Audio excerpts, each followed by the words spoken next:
Internet, and welcome to Cardboard Boxing. This is the third time I have tried to go live, so hopefully my broadcasting software is working now. You know how I fixed it? I closed the program and reopened it. Wish I had thought of that the first time. Today we are going to be doing ranking 300 games by using this Pub Meeple ranking. Pub Meeple. This website is basically, well, I'll get into it.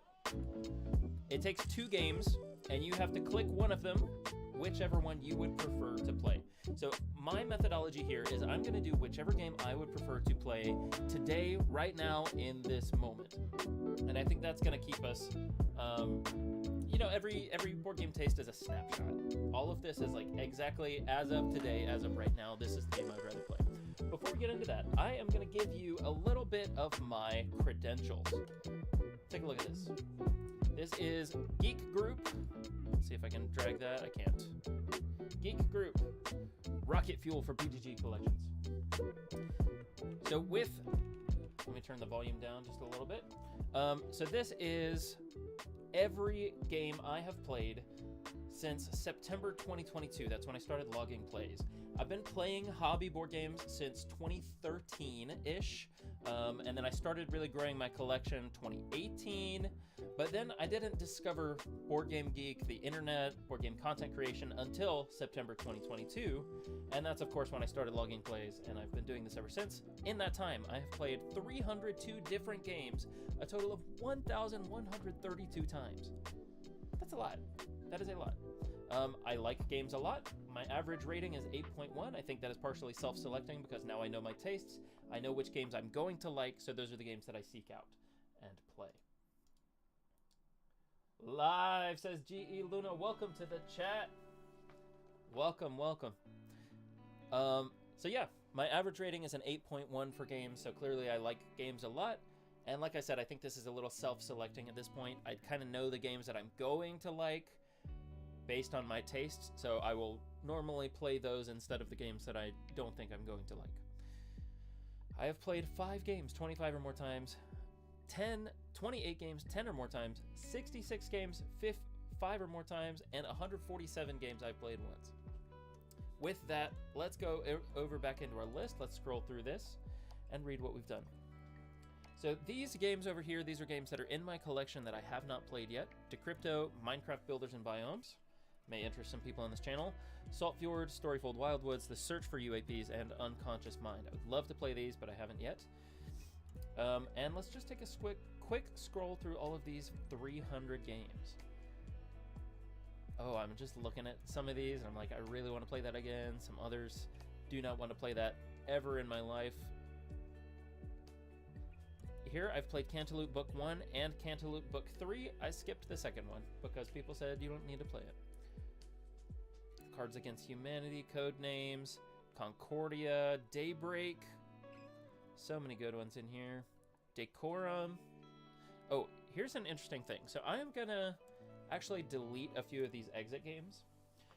We have Exit the Forgotten Island, Exit the Pharaoh's Tomb, and Exit the Sinister Mansion. I'm just going to leave my favorite and call that me ranking this whole category of game. So Exit, I think the Pharaoh's Tomb was my favorite there. And then we'll do the same thing for the Unlock games. That's another series of escape room games. Do the same thing there. Great Western Trail, that'll probably rank pretty highly, if I had to guess. But yeah, like I said, we are going to be... Oh, I haven't played Merchants of the Dark Road yet either. So the list is currently 297 items. Pandemic, that's a classic. This is going to take a long time, isn't it? Man, it's going to take a really long time. Spirit Island, my love. Hobbit There and Back Again, also have not played that yet. Morrison Game Factory, have not played that yet. Okay, and then here's where we get to unlocks. I've played about 20 of these, as you can see, so I'm just going to leave one of these, and I'll consider it for the whole unlock series. I don't know which one is my favorite off the top of my head, but I did like Nautilus's Traps, so let's Let's keep that one here. And then anytime the Nautilus's traps goes against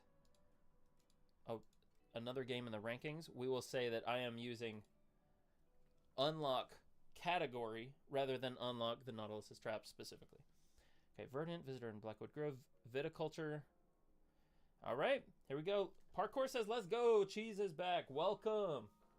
Welcome to the stream. Make sure to leave this stream a like. Tell YouTube that you like it. And with that, the final list, after removing all of those unlocked games and some of the ones I haven't played, we are down to 273 items. If we click rank, you're about to rank 273 items. This will take an estimated 1,220 comparisons. Do you want to continue? Why, yes, I do. We'll be here a while. Okay, Wastelandia co-op and solo boss battler. I played this with Gabriel on Board Game Arena, and I thought it was kind of half-baked. I thought there were some fun concepts of leveling up your playground school kids and boss battling, but even though we won on the very first game, there was something in the difficulty spike that we just got lucky. I think they listed in the rulebook only 1% of people win the first time. So I am going to go with Unlock. I thought it was just kind of, it needed some more development. We're going to go with Unlock. Time's Up Title Recall versus That's Not a Hat. Okay, so Time's Up Title Recall, I'm using this as our fishbowl slash monikers. I guess that's the same game, isn't it? Let's delete Time's Up Title Recall because we also have monikers on the list. It's basically the same thing. Remove it. Cantaloupe Book 3 versus Telestrations. Dude, Telestrations is one of the greatest party games of all time. You're drawing. It's very, very silly. Versus Cantaloupe is basically a point-and-click adventure game distilled into a little board game. I loved going through Cantaloupe Book 3. I loved Cantaloupe Book 1. I mean, that whole series is great. But I'm going to have to give it to Telestrations because that is some of the most fun you will have playing a board game. Gabriel says Unlock is peak. Agree. We're going Telestrations here, even though I do really like Cantaloupe. Spot It or Dobble versus Stuffed Fables. Stuffed Fables is like my first dungeon crawl for kids. It's like a Toy Story theme. It's really great. Spot It, I think, is a good... It's also a good children's game. They are much better at this than adults. You get 2 cards, and you have to find the matching symbol on each of the cards. I'm definitely going Stuffed Fables here. This is not really my type of game, but it would be good if you had young kids who you're trying to teach pattern recognition. Silver and Gold versus Spectacular. Silver and Gold is a flip and right game. You're trying to basically get the most points by digging up buried treasure on an island, and then Spectacular is a nature preserve game. It's like the Cascadia-esque style. I'm definitely going Spectacular here, though I did like my play of Silver and Gold. Snake Oil versus 4 Northwood. Snake Oil, another big party game.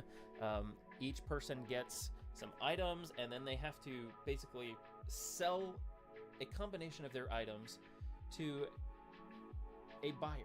But the buyer is this big list of categories. So you could be selling to Santa Claus, or you could be selling to a granny, and you have to come up with a reason. It's basically an improv game. You have to come up with a reason why your card should go to whoever's buying this. Santa Claus, granny, whatever. 4 Northwood, a solo trick-taking game. This is a nice puzzle. It's a cozy game. Each of the cards have different powers. I'm going to go with 4 Northwood, though Snake Oil is a great game to play with casuals, especially extroverted casuals. Really, really good game. 4 Northwood is my pick. Categories versus Secret Voldemort, I'll call it. So, Categories, classic party game. I don't really like social deduction that much. I had a fun time observing a play of Secret Voldemort, but I'm going to go Categories here. Robinson Crusoe Adventures on the Cursed Island versus Great Western Trail 2nd Edition. Robinson Crusoe is a co-op and solo survival game, and it takes that survival theme and distills it into this really sleek package. There's all sorts of scenarios in the game, and Great Western Trail is worker placement, it's deck building, it's a rondel, so you're going through the same path and then starting back at the beginning, looping over and over. My pick is Great Western Trail here because something about that core gameplay loop is really satisfying. I've only played Robinson Crusoe one time. It's currently on my cull pile, but I keep having that second guess, so I might pull it off the cull pile and keep it in the collection. We're going Great Western Trail. Floor plan versus Bag of Chips. Floor plan, you are building a floor plan, exactly what it is. It's a roll and write game, as you can see from the cover. We are rolling dice, and then you have to use those dice to decide whether you want to build a washroom or a bedroom or a kitchen. Putting furniture in there. Sometimes you'll end up with a tree in the middle of a living room. It's really kind of silly. You get to look back and you're trying to complete objectives. Bag of Chips, played this a few times on BGA. Didn't really like it. BGA Board Game Arena, for those of you who don't know. So we're going to go with floor plan. New York Zoo versus Fun Facts. New York Zoo is an Uwe Rosenberg polyomino game where you are trying to build enclosures in a zoo in Tetris-shaped pieces, and then you fill those enclosures with animals, these really cute wooden meeples. So there's flamingo, penguin meeples, kangaroo, etc. Fun fact, a party game. Gee, Lunas, I definitely need floor plan in my collection. It's cute, and it's a small box too. They have a sequel with Winchester Mystery House. It's a dual layer floor plan where the bottom layer is normal and then the top layer is like a clear transparent and you can see through it. I'm interested to try that one. Fun facts. Fun party game. You get a category from 1 to 100. Let's say, how much do you like shopping? And then everyone writes down their number from 1 to 100 and puts it face down.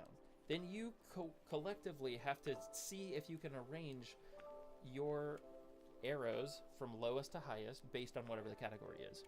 I'm going to go New York Zoo here only because Fun Facts has been eclipsed by Ito for me in my collection, and we'll get to that later. So New York Zoo's the pick. Payday versus Ezra and Nehemiah. This might be the most different games you could possibly get. Payday is a very simple roll and move game. I played it a bunch as a child, going through a whole month, and then there's different, I don't know, it's Monopoly-esque kind of. You roll, you move, you land on things, you get money, you try to get more money. It's fine. As far as children learning money and counting and stuff go, I would recommend it. Ezra and Nehemiah. This is a Garfield game, and it kind of synthesizes a lot of the Garfield mechanisms into one game. The theme is really cool. You're trying to rebuild the wall of Jerusalem. There's Levites, there's prophets, there's... Ezra and Nehemiah is the pick. Easy, easy. Everdell versus Mlem Space Agency. Gabriel's in chat. He knows we just kind of tried to learn Mlem.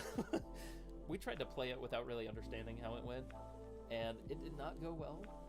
So my pick here is Everdell, which we have also only played once, but it is cute. Both of these games are cute, and I feel like we would like Mlem a lot more if we actually learned it, because it is a push your luck. But going Everdell here. Defenders of the Wild versus Draftosaurus. Defenders of the Wild is kind of like Spirit Island Light. You're trying to protect your forest from these machines, and Draftosaurus is a really cute, lightweight puzzle game, I guess. You're drafting these dinosaur meeples. So you take one dinosaur meeple, pass the rest to your neighbor. Take one dinosaur meeple, put it on your board, pass the rest to your neighbor. Oh, man. This is a tough pick.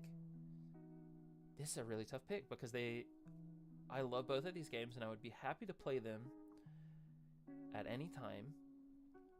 Though I think I'm more often in the mood to play Draftosaurus. Interesting. Another drafting game, Draft and Write Records versus Leviathan Wilds. Oh, man. These are both fantastic. Draft and Write Records, you can play it on BoardGameArena.com. It's got this really satisfying comboing where you're making harmonies with your band members. You're getting singers and guitar players and drummers and music producers. And you're get to combo this thing, which gives you this thing, which you can use to fill in on this sheet over here, which you can use to fill in on this sheet over here. Really, really satisfying. Versus Leviathan Wilds. This is one of my favorite co-op games in recent memory. I just bought it a couple days ago and added it to my collection. Draft and write, cozy, you can play this solo. I'm gonna go in Leviathan Wilds. You're climbing these titans, trying to heal them. It's really cool.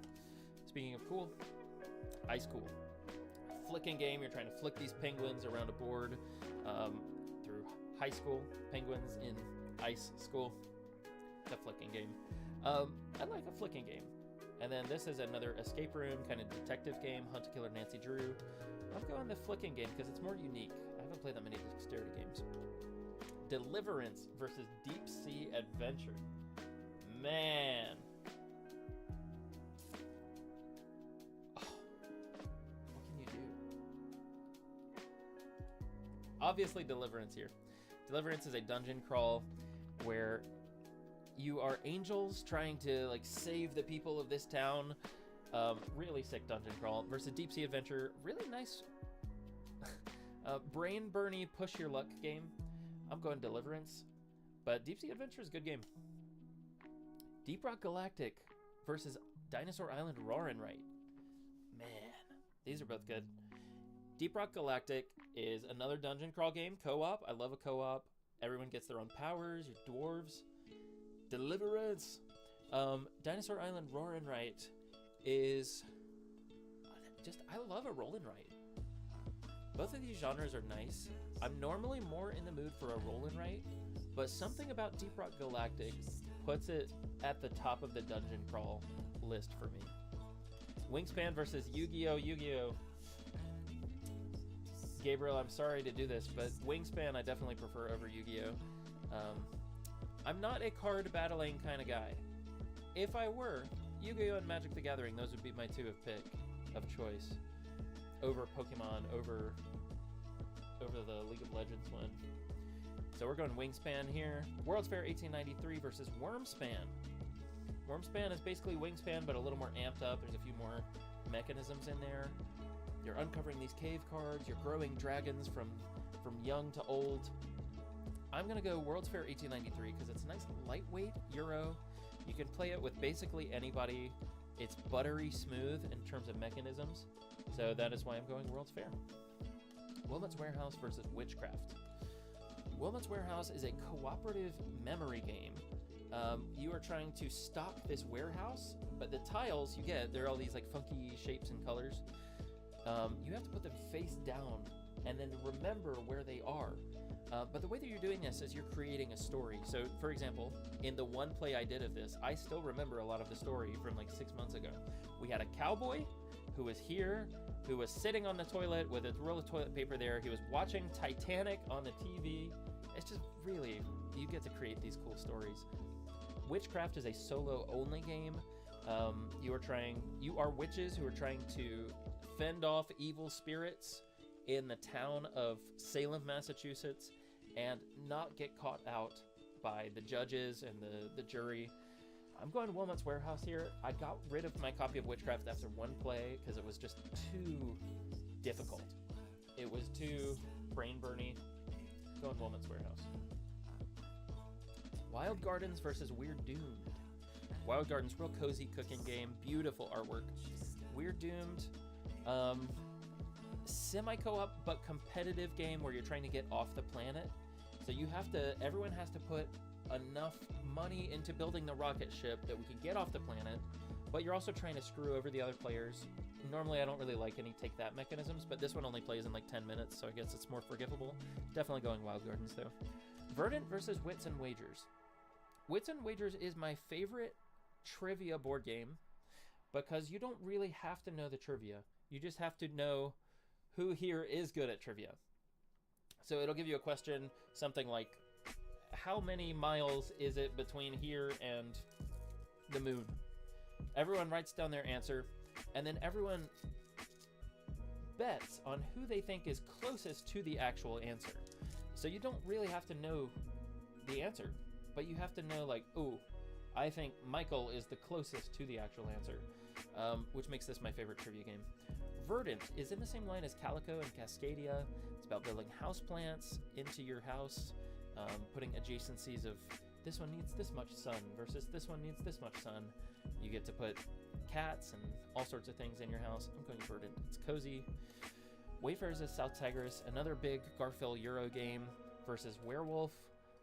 Again, I've kind of had my fill of social deduction at this point. I'm going to go Wayfarers. Really big, heavy game, but really great. Undaunted Battle of Britain. This is a theme that does not interest me very much. This one was an interesting one. You're flying your planes around, and they have to move in a specific pattern.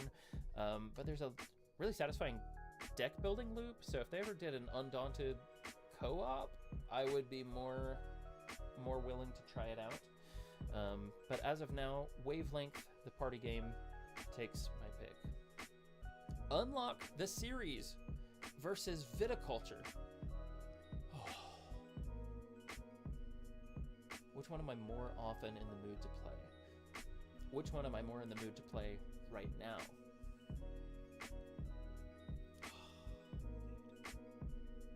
I love both of these.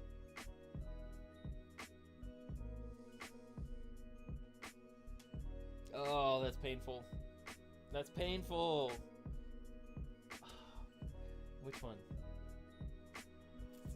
I'm gonna go with Viticulture over Unlock Series, but they're both really high.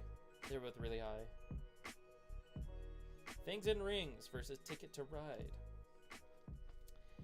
Things in Rings, there's a knower and there are seekers.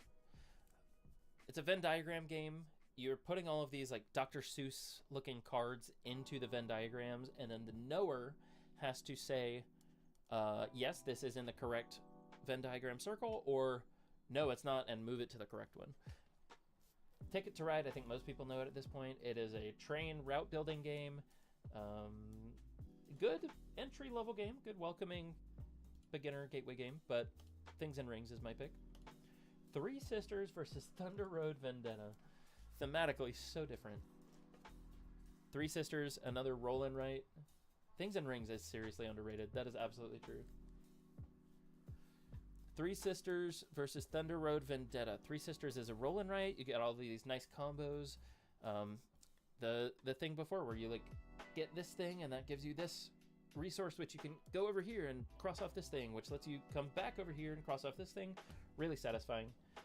Thunder Road, just really wild gameplay. You like crashing your cars into one another, like shooting each other. I'm going Three Sisters, but Thunder Road Vendetta is a very fun time. Tiny Towns versus Trio. I just played Tiny Towns for the first time a couple weeks ago. You get this board of 16 like 4x4 grid. You're placing out resources, and every time you get a red resource, so does everyone else at the table. Then the person beside you chooses a blue resource, and everyone gets a blue resource, and you all have to figure out how to build these buildings on your town. As you're going, the board gets more and more restrictive. I found it very brain-burny. Versus Trio, which is a memory game. It's a lightweight game. Each round takes like 5 minutes. You're trying to get sets of 3, hence Trio. And if you get 3 sets of 3, you win. I would pick Trio here because it has become one of my go-to games to introduce to new gamers. Something about it is just so captivating. It draws you back in to play round after round after round. And then, of course, the rounds start blurring together because you're like, wait a minute, was the 7 there? Or was that last game? Really good game. I'm going Trio. Terraforming Mars, the dice game versus Codenames. Terraforming Mars, the dice game, I have not played it in person. I've only played it once on Tabletop Simulator with Gabriel. And we thought it was okay. I would definitely prefer Codenames in most situations. I just played it last night with our babysitting kids. So we're going Codenames. The Crew Mission Deep Sea Cooperative Trick Taker versus Concept. I'm not big on trick taking, but it's been too long since I've played Concept. I'm gonna go with the Crew anyway, despite the fact that I'm not big on trick taking. The fact that it's co-op, that there's missions that you build on. This is my pick, though I don't know that I like it enough to keep it in my collection. I might be passing it on soon. 12 Men's Moors versus 2 Rooms and a Boom. Totally abstract old game versus social deduction game. I like that 2 Rooms and a Boom is team-based social deduction. I think that's better than a lot of them. Let's go with this one. Neither of those would be my picks, though. Concordia versus Turing Machine. These are so different. Concordia is one of the smoothest Euro games you could possibly play. And then Turing Machine is the most refined deduction game you could possibly play. It's basically like... what is it? Basically... Logic Puzzles, the board game. You get this punch card computer. You slot all of these transparent punch cards together, and then it leaves exactly one hole. This is so hard. Concordia is so good. Turing Machine is so good. Which would I rather play right now? Turing Machine. But Concordia is amazing. That's Not a Hat versus Trailblazers. That's Not a Hat is another memory game. My group kind of bounced off of this one, so I don't think it really got a fair shake. I think if you play this with the right group, it would be really fun. Did not happen to me. Trailblazers, nice lightweight pattern tile matching game where you're trying to go after certain objectives. I'm going Trailblazers here.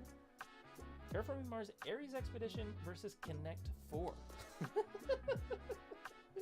Obviously Ares Expedition.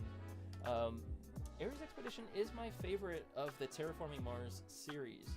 There's the Big Brother, there's Ares Expedition, and there's the dice game. I like Ares Expedition because of that race for the galaxy thing, where everybody picks a phase, and then everyone else gets the same phase. So this person picked phase 3, this person picked phase 4, everyone activates phases 3 and 4 now. So there's this little bit of mind game of like, are you gonna produce this round? Because I really want those resources, but I feel like you need them even more. So I think you're gonna produce, so I probably don't need to pick that. So I am gonna go with number 5. Okay, so that is why I like Terraforming Mars. Ares Expedition has the same kind of really satisfying engine building without the area control on the board, which I'm not as big a fan of.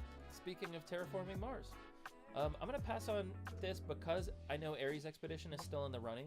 I'm going to use that as my, since it's my favorite of the series, I think it makes sense to use that as the Terraforming Mars champion.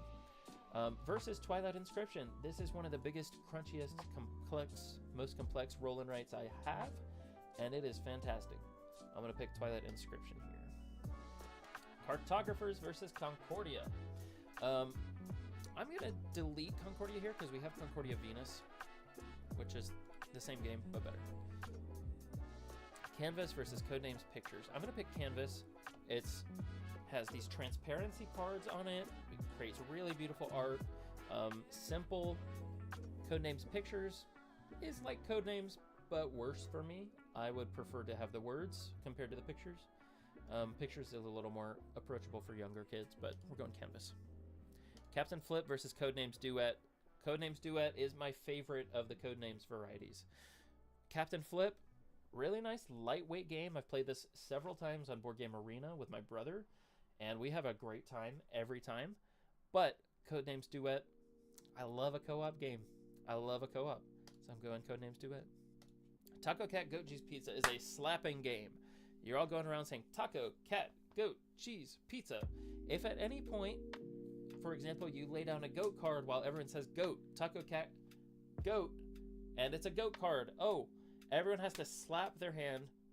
First person down gets something, or the last person loses something. It's kind of mid for me.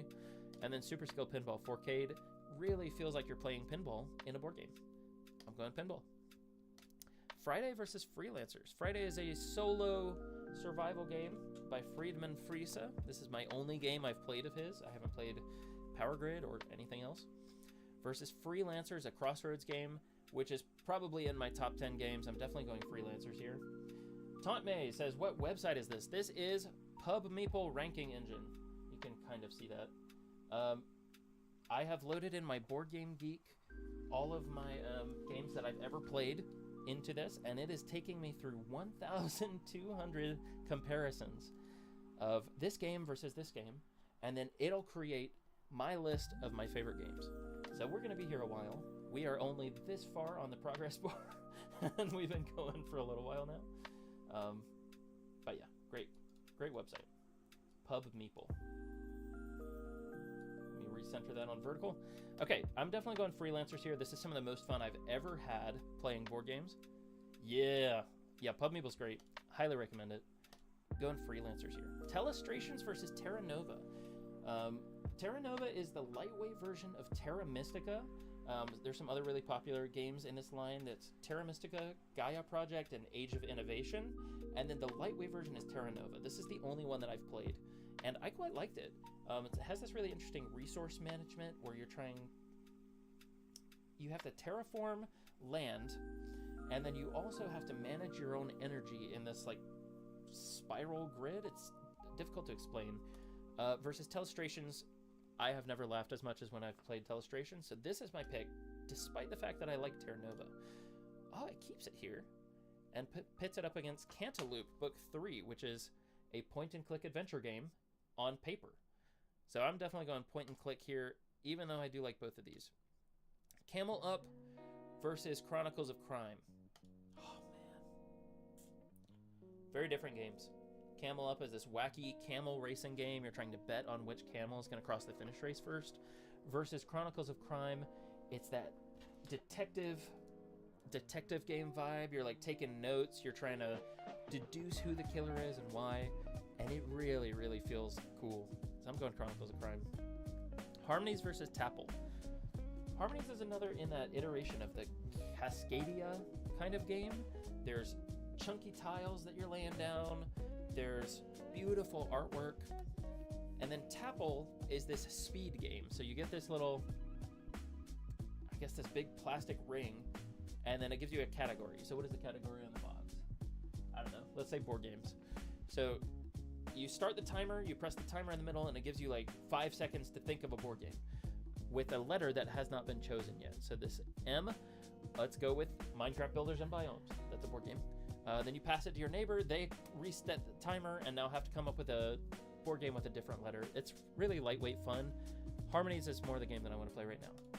Frostpunk, the board game, big, chunky, heavy survival game, takes up a ton of shelf space, and I only want to play it once a year. Versus Heat, Pedal to the Metal.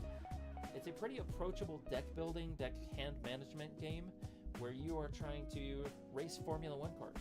You got to go around the curve at a specific speed, not to spin out.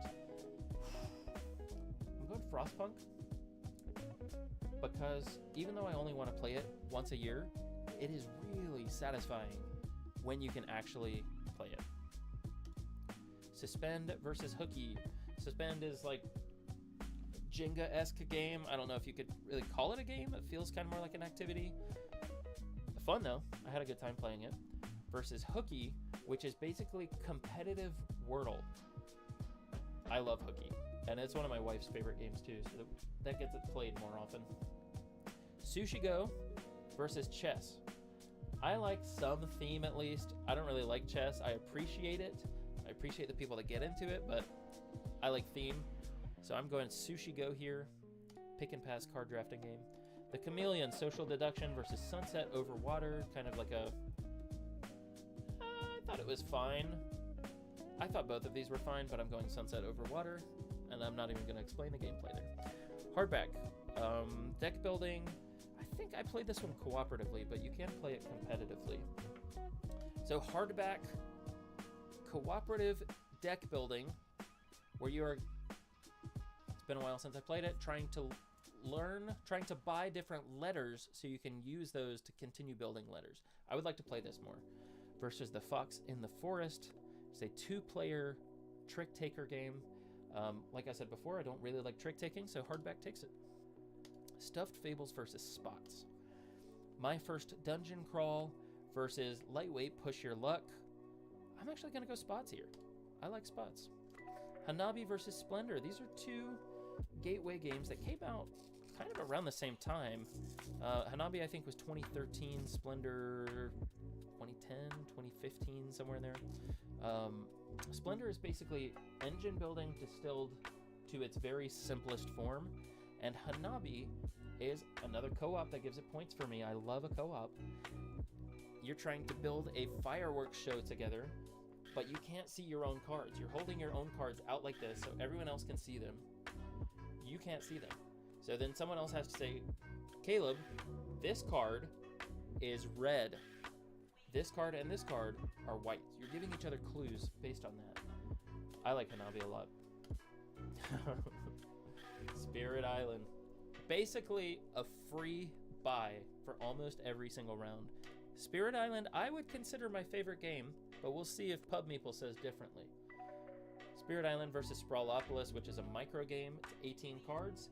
You're laying these cards on top of each other in all sorts of different ways to satisfy different scoring conditions every game. I think it's a great game, but Spirit Island is my pick. Can't Stop versus Calico. Can't Stop is probably my #1 played game of all time, and I don't know how. Which one beats this? Can't Stop is probably my #1 game of all time, but Calico...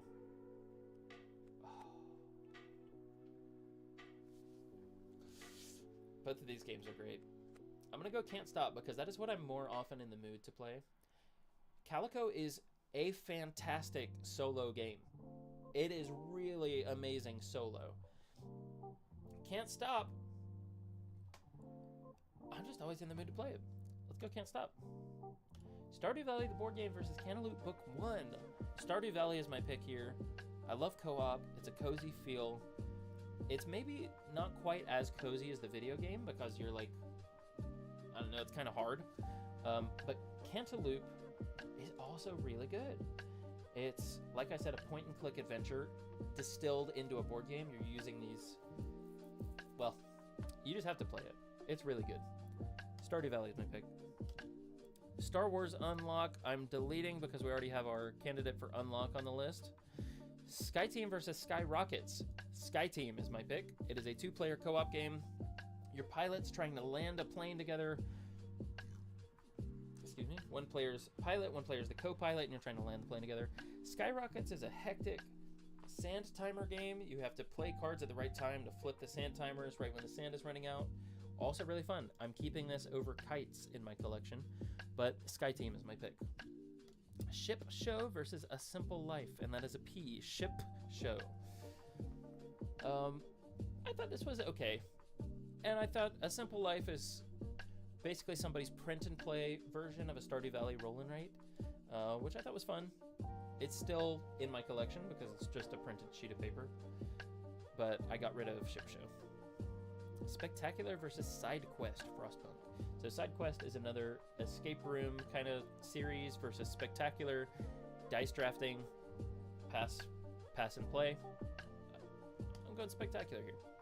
Side Quest versus Silver and Gold. Which would I rather play? It's hard to say because this is... Side Quest was a one-time play, and Silver and Gold is lightweight roll and write. You can play that with basically anybody. I'm going to go Silver and Gold here. Sequoia versus Between Two Castles. Between Two Castles has this really interesting mechanism where I am cooperatively building a castle with the player on my right, I guess to you that's your left, and my right. My left, your right. Goodness. I'm cooperatively building castles with the player on my left and the player on my right. You score for the lowest of your castles. So you have to make sure you're optimizing which castles, both castles, or you're going to lose for both of them. So it's semi-co-op, but there's one winner. Really cool mechanism. And Sequoia was just kind of like push your luck, dice rolling. I thought it was fine, but Between Two Castles is more interesting. Bonanza, basically pure negotiation. Here to Slay. Only play this once. It's a card battler. You're battling the other players, which always takes me down. I don't like negotiation either very much, but I'm still going to pick Bonanza. Happy Salmon, chaotic fun. You are screaming. It's a yelling game. You're You're doing happy salmons with each other, high fives, fish bumps. Really cute. And then Chronicles of Crime. Again, let's delete Chronicles of Crime because we already have 1900. No, let's not. Let's go. I am currently more in the mood to play a detective game than a silly game. Four Gardens, resource management, feudal Japan. Fort your children on a playground trying to get pizza and toys. I love the theme. It has some really interesting gameplay. I just got the mini expansion for it, so I need to play it again soon. Let's go Fort. Dude. Oh, this is so hard.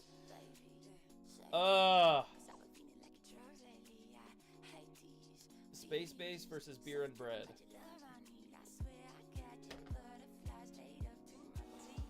Beer and Bread is one of my favorite two-player games. But Space Base never misses. You can teach Space Base, and it will hook people on board games. I'm going Space Base, even though Beer and Bread is phenomenal. Guild of Merchant Explorers versus Hadrian's Wall. They're both flip and fill games. Flippin' rights. Hadrian's Wall is big, crunchy. Guild of Merchant Explorers is buttery smooth. I'm going Hadrian's Wall here, but Guild of Merchant Explorers is very good. Space Base because you almost won that one time. I think you did win that game. I think maybe technically Ali won, but we gave it to you because it was Rule of Cool. I'm going Hadrian's Wall here. Fleet the Dice game versus Forbidden Island. Forbidden Island is another game by Matt Leacock, who designed Pandemic. I like Pandemic way more than Forbidden Island, though I can't deny Forbidden Island got a lot of people into the hobby around 2010. I don't like it very much. Sorry. Fleet the Dice game, really satisfying combos. It's a roll and write. You're going fishing, and then you're going into town and buying new fishing equipment, going back out onto the seas, fishing for lobsters and shrimp and all sorts of fish. I love Fleet the Dice game. It's fantastic. I let you win because you set up that insane 12-to-1 combo. Yes. Yes, that game is fantastic. For Northwood, solo trick-taking game versus Sherlock Holmes Consulting Detective. Oh, these games are so different. These games are so different.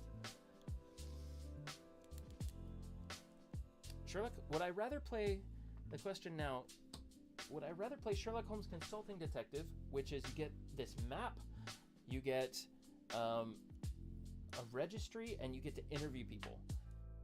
And then you and the other people are like poring over this notebook, like taking notes. You're like, okay, is it this person? Is it this person? Or For Northwood, which is, that is some of the coziest art you can ever see in a board game. It's adorable.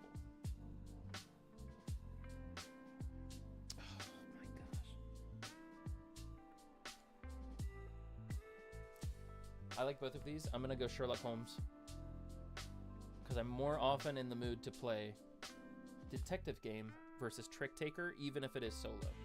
Solo is probably my favorite way to play trick taker, though. This is a really good game. And I think it's on Board Game Arena. Speaking of trick takers, Skull King, very chaotic trick taker versus the Castles of Burgundy, which is great Euro game. The mechanisms are so distilled. The designer is Stefan Feld, and I think this is the only Feld game I've ever played, but I'm really interested in trying some other ones. Civolution came out last year. It's like a civilization builder. I'm going Castles of Burgundy, since I don't really like trick-taking. But of the chaotic trick-takers I've played, I didn't mind Skull King. And that's high praise for me. Blood on the Clock Tower versus Cascadia. Gabriel, you're out there. I know you have something to say about Cascadia. But it, at one point, was in my top 10. I think it's still really high up there. I think if you can get around some of the weird ways that things score, it is fantastic solo and every other player count. And you cannot say that about a lot of games. Blood on the Clock Tower is social deduction. It's basically werewolf and up to 11. There's no neutral villagers. Everyone has their own powers, and they all interact in really weird ways. I think it is a very good social deduction game, and if I'm in the mood to play social deduction, this is the one that I want to play, but Cascadia is my pick. Another Sherlock Holmes Consulting Detective. This is Jack the Ripper. It's just different cases, essentially. And Set, which is pattern matching speed game. I've played this with my friend Emma, and she grew up playing this, so she was like, there's the match. And all of us playing were like, what do we do? So my pick is Sherlock Holmes. I think this would be really good to play with kids, though. I think that's true. Catan versus So Clover. Easy, So Clover. Catan's trash game. Trash game, Catan. So Clover is one of the greatest word games of all time. I'm gonna let you finish Catan, but So Clover's easy pick. Scout versus Skate Summer. This was the card game of the year a couple years ago. I think it was nominated for the Spiel des Jahres. And Skate Summer is a nice Tony Hawk pro skating, push your luck game. You're trying not to bust by falling off of your skateboard. I don't know. Which am I more in the mood to play? Right now I'm more in the mood to play Scout, but Skate Summer's a great game. I don't think either of these will be leaving my collection anytime soon. Bomb Busters versus Scythe. Bomb Busters, you're a bomb disposal unit, cooperatively trying to defuse the bomb. It can get really tense and have these like big moments of, yes, we got it, or total utter despair when you blow up. Scythe is you would think it's like a war game, but Scythe is really more of a resource management Cold War game. There's always a threat of war, but you're trying to get food, oil, all of this stuff. Scythe is a very good game in that genre. I am not often in the mood for that genre, so I'm going Bomb Busters, which is one of my favorite games of the past year. Scrabble versus the Search for Lost Species. Scrabble is hard for my brain. It is hard for my brain. Whereas the Search for Lost Species should be harder because it is a deduction game where you're trying to say, like, okay, snakes can only go in this type of land on the island. Quokkas can only go in this type of land on the island. It's all app-assisted. I love this whole series, the Search For series. Search for Lost Species, Search for Planet X, and I have on my shelf, but I haven't played the Search for UAPs, which is aliens. Search for Lost Species over Scrabble for me. Scattergories versus Flip 7, both party games that get people talking. Flip 7 is quicker. Scattergories is more thinky. I'm going Flip 7 here. I think it's a fun game. Battle of Versailles versus Sea Salt and Paper. Battle of Versailles was a head-to-head game. You would think it's about, a war battle in Versailles, but no. It is about an actual fashion show that happened in the 1970s to raise money for the restoration of the Palace of Versailles. I hated this game. Maybe hated is too strong, but I thought it was combative in exactly the way that I do not like in board games. You're trying to tear each other down. You're trying to destroy each other's dresses and stuff. I did not like it at all. Sea Salt and Paper has a little bit of take that in there, but I find it more cozy, even if you're like occasionally steal a card from another player. Sea Salt and Paper's great.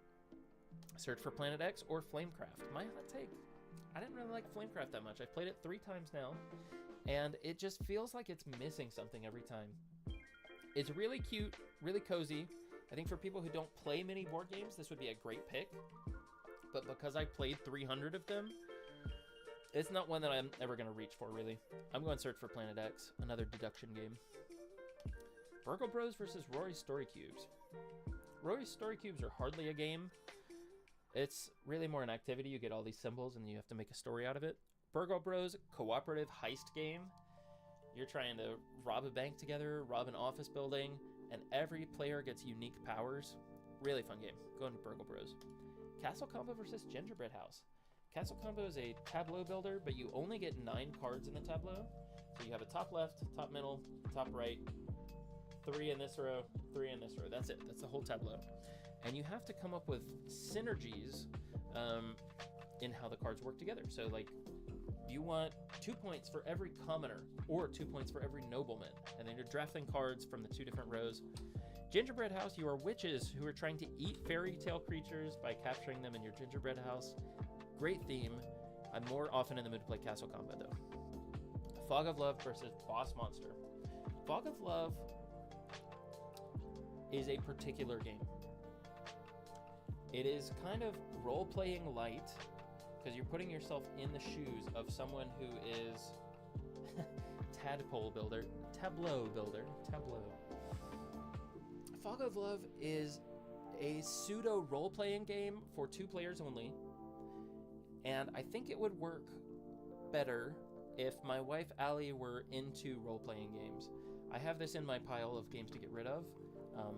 It was one of the first games that I acquired into our collection when I was building the collection, so something just has kept me from getting rid of it, but I don't think we're going to return to it. I had fun when I did, and if your partner really likes role-playing, this would be a great game to play with them. Versus Boss Monster, it's a dungeon crawling game, kind of, but you are the dungeon. You're building this dungeon. I thought it was interesting, but I'd rather play Fog of Love. Sail, 2-player cooperative trick-taking. I like trick-taking when there's a twist on it. This one has a board, and it's cooperative. Trying to avoid the Kraken and stuff like that. Say Anything takes the apples to apples or Cards Against Humanity voting style gameplay, except it's actually a good game because you're not just playing a card down with something, ooh, this is a, I don't know. You know. It's not just something that's non-politically correct just because it's silly. You get to write anything on the board. And for that, there's actual creativity in this game. I'm picking Say Anything over Sail. Rolling Realms versus Sagrada. AWOL Nation moments. If you like Sudoku, Sagrada is the game for you. It has beautiful, transparent dice, and you are using these dice to place onto your stained glass window. There's restrictions on the stained glass window, so you can't put a 5 next to another 5. You can't put a purple next to another purple. So it's another one of those games that as you place more and more dice, the grid gets more restrictive. You're also drafting the dice in a snake draft with all the other players. So player 1, then 2, then 3. Then 3 takes a second turn, then 2, then 1. Really satisfying gameplay. I love Sagrada. My wife doesn't like it, so I can hardly ever play it, but I love this game.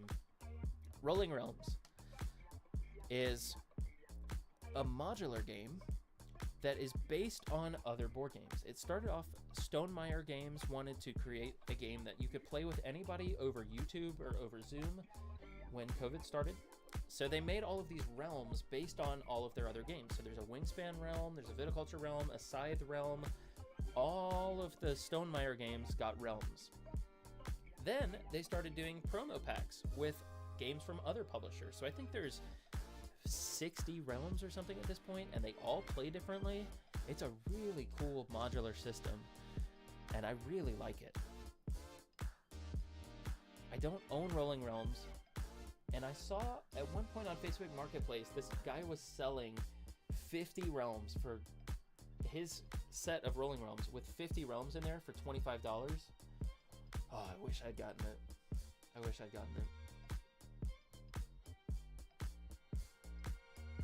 gonna go Sagrada here, but it does pain me to leave Rolling Realms on the table. Is that true? No, they're pretty equal, but I am going Sagrada. You can play Rolling Realms for free online, by the way. There's a free print and play. Okay, Great Western Trail versus Roll Camera. These games are great. Great Western Trail, we've already talked about a little bit. It's a cowboy game. There's trains, cowboys, deck building, worker placement. It's fantastic. Roll Camera is a co-op filmmaking board game. Humor does not often work in board games, but it works in this one.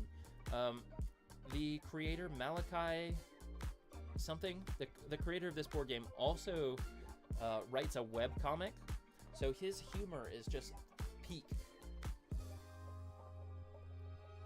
Which am I more often in the mood to play? Probably Great Western Trail. Roll Camera's fantastic, though. It's really good. And I would rather play Roll Camera than Robinson Crusoe. Robinson Crusoe is, I think, a little too punishing for what I want most of the time. Roll Camera is one of those co-op games that normally you can win, which I appreciate. Bananagrams versus River Valley Glassworks. Bananagrams has that other, like, the Scrabble thing that I find really difficult to put all these words together. River Valley Glassworks is just cute. Great production, cute art. It's kind of like Azul-esque in terms of gameplay.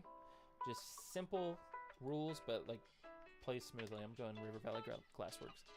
Bandito, you're trying to stop a bandit from escaping his jail cell, from digging out through tunnels.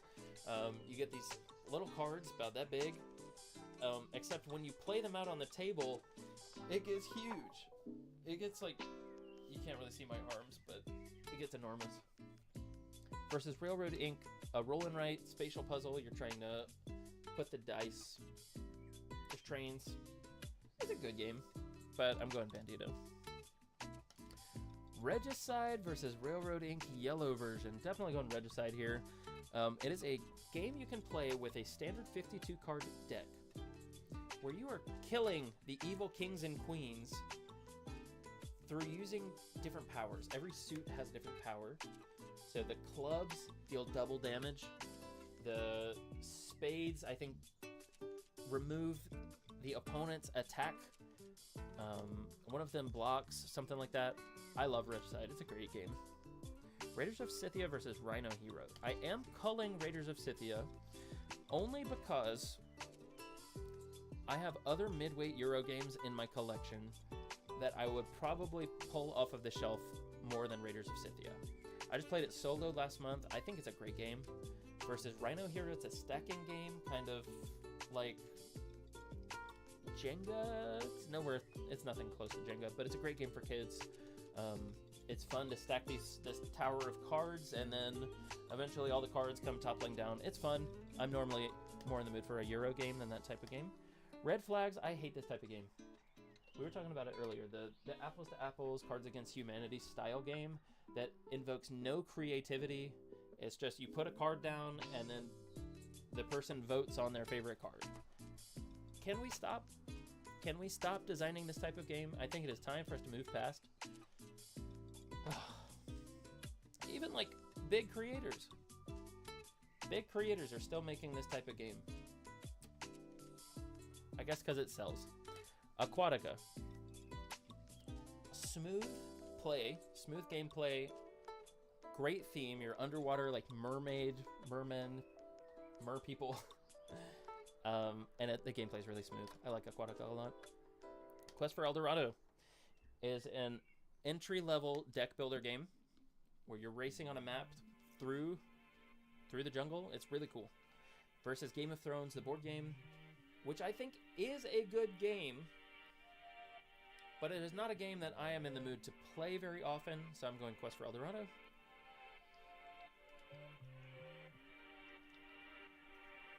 Hydration. Punderdome. Man, we've been going an hour and we're this far in? I'm gonna need to speed up. Punderdome, a card game for pun lovers versus Ravine. Co-op game. I don't think either of these are particularly great designs, but I had fun playing Punderdome. And Ravine I thought was just kind of okay. So I'm going Punderdome.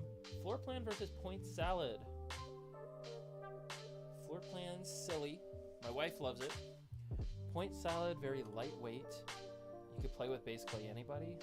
Oh, this is a hard pick. I'm going to go Floor Plan. Point Salad versus Bag of Chips. Going Point Salad for sure. A Place for All My Books versus The Quacks of Quedlinburg. This might upset some people.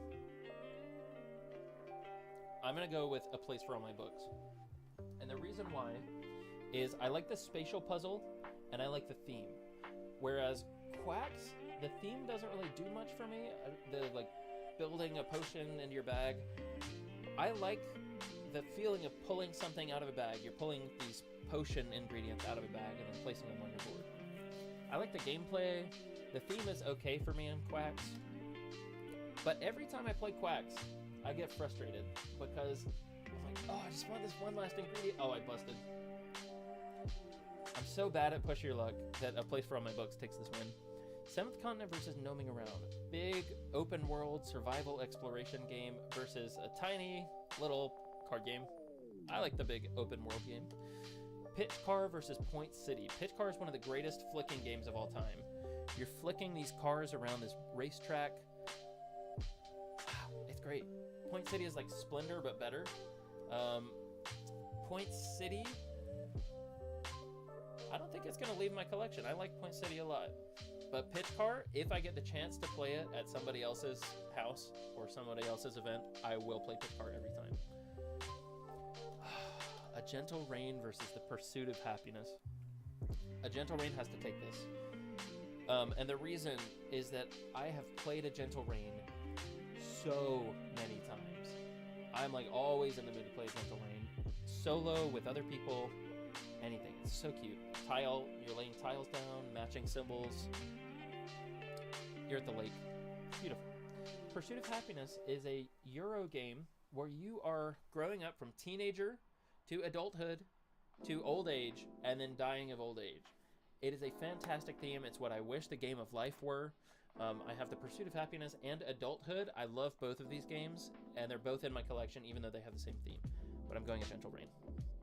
Flapjacks and Sasquatches. I hated this game. It's one of these games that you are just, it's take that, take that, take that. You're trying to tear the other players down, which I don't like as a general. I don't like that in general. But specifically in this game, the mechanisms of the game just kept making the game longer. So every time you tear another person down, and it's been a while since I played this, but every time you do a move to tear another person down, you extend the length of the game by another couple minutes. And the game wants you to do this. So you take what should be a 10-minute game at max, and you stretch it out into 50 minutes. I hated this game. Poetry for Neanderthals is at least like me speak good with one syllable. I don't know how to say syllable in one syllable. You speak like Neanderthals. It's fun. Fun party game. And then if someone messes up, you get to hit them with a big inflatable bonk thing. Finspan versus Obsession. Ooh. I've played both of these with the same friend, Peter. I like both of these a lot. Wingspan is my favorite of the Wingspan, Wormspan, Finspan trilogy, but Finspan is a close second. I really liked Finspan. And then Obsession is basically Pride and Prejudice, the board game. You're trying to attract the attention of the Fairchild family. It feels really thematic. This is more of a heavier weight, on the heavier side of medium. This is on the lighter side of medium. I'm gonna go Obsession though. It does pain me. One Night Ultimate Werewolf. This will probably leave my collection. I have been cooling more and more on social deduction, so this is gonna leave. One Deck Dungeon. A cute little dungeon crawl, dice placement. I think it's got great mechanisms. Would be good solo or 2 players co-op. One Deck Dungeon is my pick. New York Zoo versus Green Team Wins. Green Team Wins is a really nice party game. Gets people laughing, gets people talking. Versus New York Zoo, Polyomino, Tetris-shaped pieces, filling out your board. New York Zoo's the pick. Green Team Wins versus Fun Facts. I like Fun Facts more, but Fun Facts has left my collection already because Ito replaced it, so I'm gonna pick Green Team Wins. A Feast for Odin versus Azul. A Feast for Odin is another huge game. I have not added it to my collection. I played it on BGA 3 or 4 times, BoardGameArena.com, and I love this game. Azul I've cooled more and more on. I think it's a good intro level game, and I keep it because my wife Allie likes it a lot. But if she didn't, I would probably pass it on from the collection already. I'm going to Feast for Odin. The Art Project versus Arc Nova. The Art Project is another co-op game. You are trying to stop art thieves from stealing these famous paintings. Versus Arc Nova, which is I would call it heavyweight. A lot of people call it medium weight. Zoo game It's basically what you want Zoo Tycoon, the board game, to be. There is a Zoo Tycoon board game, but it was apparently trash. So we're going with Ark Nova here. I love this game. My Little Scythe versus Mysterium Park. I'm laughing in this matchup because these are the only two games that our babysitting kids ever want to play, and we played both of them last night. My Little Scythe is Scythe, the big board game distilled down into like a children's game. I just gave it to the babysitting kids last night. I was like, you guys can have it. We're never going to play this with anyone except for you guys. And then if we ever have kids, we can reacquire the game. It'll probably be pretty easy to find. Versus Mysterium Park, which is my favorite version of this type of like Dixit style card artwork, dream cards. I like both of these games, but because we've only ever played them both with babysitting kids, I'm gonna go My Little Scythe. There's a little more going on there. Bandita versus Apiary, very different games. Bandita, I did not like as much as Bandito. You're also trying to stop her from escaping. And then Apiary, Bees in Space. That's such a sick theme. I've played 2 half games of this. I don't think I've ever finished a game, but it's on Board Game Arena, so I should probably try it. I'm gonna go Apiary. Parks versus Monikers. Parks versus Monikers.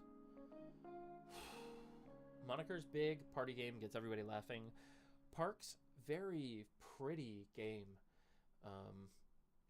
One-way action selection, so you start at this part of the trail and you hike your little hiker down along the trail, and as they go, they gain different ingredients and stuff.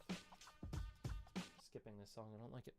I'm gonna go Monikers just because it's silly, makes you laugh a little more. Agricola, All Creatures Big and Small versus Pandemic. Pandemic is one of the greatest co-op games of all time. I think it still holds up, and I would love to try some more of the variations, like Pandemic Legacy. That would be really cool. Yeah, I would love to try that. Let's go Pandemic. Outfoxed, a game for 5-year-olds, literally 5-year-olds, versus Paint the Roses, which is a cooperative deduction game trying to run away from the Queen of Hearts. Let's go Paint the Roses.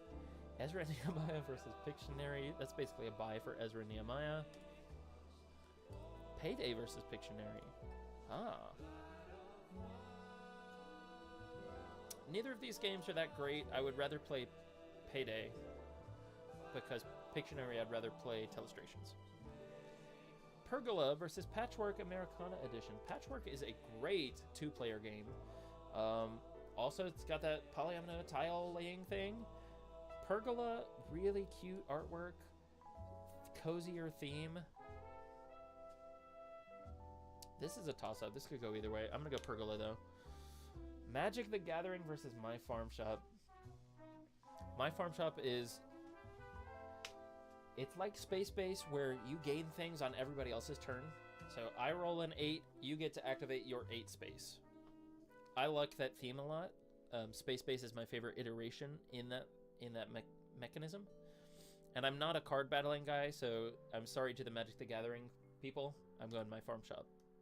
Seven Wonders Duel versus Adulthood. Seven Wonders Duel is one of the most iconic 2-player games, and it spawned a whole genre of 2-player duel games.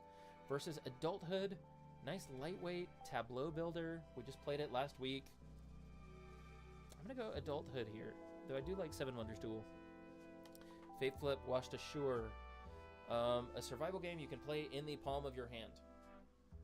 Really cool. Still on my shelf, even though I have not beaten it. I need to go back and play it. Got this at Gen Con 2024. Really enjoyed it. And then Far Away, played on Board Game Arena a couple times. It has this scoring thing where you lay your cards down left to right, but then they score right to left, which for a lot of people, they said it really broke their brains. For me, it did not at all. I found it easy and not fun. Going Fate Flip. Animal upon Animal, stacking these animal meeples versus Exit. And this is my one entry of the Exit franchise. I'm going Exit. Artisans of Splendid Vale versus Second Wonders. These are very different games. This is a big campaign game where you're reading a storybook and trying to progress in the storybook, and then every once in a while you'll have an encounter. So then you open up this big spiral-bound book and you have a dungeon, or you have a battle of some sort. Really cool adventure game. Versus Seven Wonders.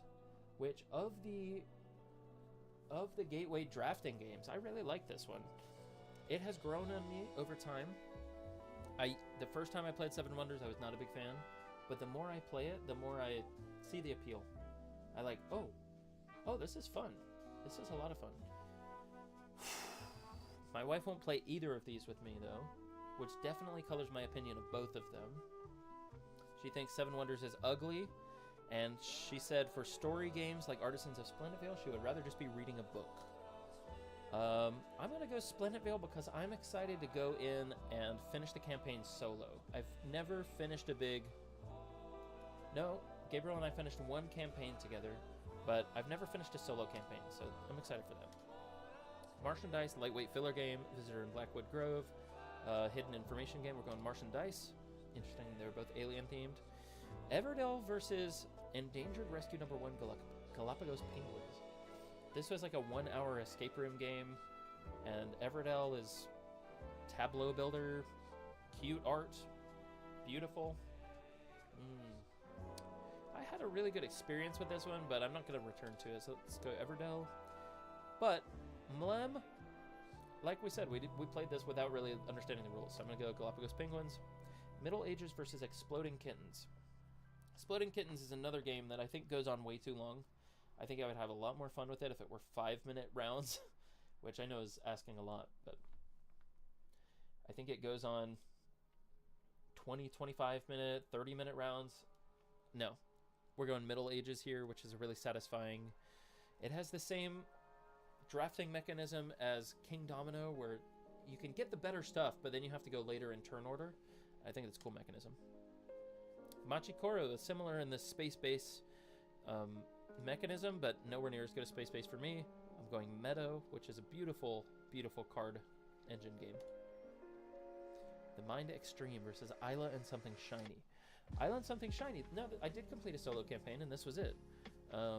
Resource management, really good storyline. There's some rules questions that were not really clear in the rule book. Versus the Mind Extreme, I would rather play the Mind. I'm going Isla and Something Shiny. Drunk, Stoned, or Stupid. Again, I hate this type of game. Let's get rid of it. Out of here. Versus Dune Imperium. Restrictive worker placement game. Really hard to get anything done, I found. I would try it again, but I didn't love my first play. Dragon Keepers versus Super Fight. Dragon Keepers is a lightweight, like How to Train Your Dragon game, really cozy. I would play this on a weeknight. Versus Super Fight, big rowdy group game. You're arguing like, no, my Superman with a laser arm, or with, I don't know, what would Superman have? With Superman with Wolverine claws would totally beat your Godzilla with a bouncy house. And you just have to argue. I think it was really fun when I was playing it. I don't need to have it in my collection anymore. I'm going Dragon Keepers. Dutch Blitz. Oh my gosh. This game is so hectic. Dutch Blitz is speed. I am speed. You are laying down cards as fast as you can, waiting for other people to open up a... I have a 7 in my hand. I need to play the 7. I need to play the 7. If you play the 6, I can play the 7. Too stressful for me. I love Earth. Earth is a fantastic game. You are growing an environment, building an island. It's so cute. I love Earth. Luthier versus Skull. Skull, bluffing game. I don't like bluffing that much. Luthier, big heavyweight worker placement game. You're crafting instruments for patrons, such as Mozart, such as all of these composers, whoever. I really liked my one play of Luthier. I would love to play it again, now that I have a little bit more of an idea of what is going on. Draftosaurus versus Eat Poop You Cat. I'm going to get rid of this because it's exactly the same game as Telestrations, but just on pen and paper, and you do it yourself. So deleting Eat Poop You Cat from the rankings. And let's lay down a save. 12:14 p.m. January 8th, 2026. Okay. Daybreak, which I have played online 40 times or something. This is a game you are trying to stop climate change together. You really have to work with each other, or you are going to lose terribly. Phase 10, exactly the same kind as all these other ones. They just get longer and longer and longer and longer. I hate Phase 10. I'm sorry to those of you who are watching who like it. I know you're out there. I'm going Daybreak for sure. Longshot the Dice Game versus Lord of the Rings Duel for Middle-earth. This is roll and write. It's got some of those satisfying combos that a lot of the ones in the roll and write genre do. Lord of the Rings Duel for Middle-earth is very, very thematic. Everything you do is from the theme of Lord of the Rings, and it feels like you are making an alternate history version of the films or of the books. I think it's a really great game, but a lot of the times it's too combative for me, so I'm more often in the mood to play Longshot the Dice Game. Pentago versus Llama Land. I don't like themeless abstracts that much. This one had an interesting thing where you spin the quarters, but still a themeless abstract game. Llama Land, you're building up the mountains in Peru, putting the llamas on there. Really great game. I like this one, Llama Land. Hearing Things versus New Phone Who This. Both of these mass market party games. New Phone Who This is the voting thing that I hate, so let's go Hearing Things. The Mind versus Villainous. The Mind is my pick here because I think you can introduce so many players to board games through the Mind. A lot of people are like, is the Mind even a game? It's more of an activity. I don't care. I think it's fun with the right players, so I'm going to the Mind. Deer in the Headlights Game versus Decorum, another mass market roll the dice, hardly a game versus Decorum, the passive-aggressive game of cohabitation, I think is what the box says. Really fun. You're trying to decorate this house together, but I want only red items on the left side of the house, but I can't tell you that because I'm passive-aggressive. Just really fun game. It always gets people talking. Dead Cells, the roguelite board game versus A Little Wordy. Little Wordy's a fun two-player game, but Dead Cells, the roguelite board game, is fantastic. Leviathan Wilds versus Mexican Train. Easy pick Leviathan Wilds. Easy pick Draft and Write Records. Ito versus Micro Macro.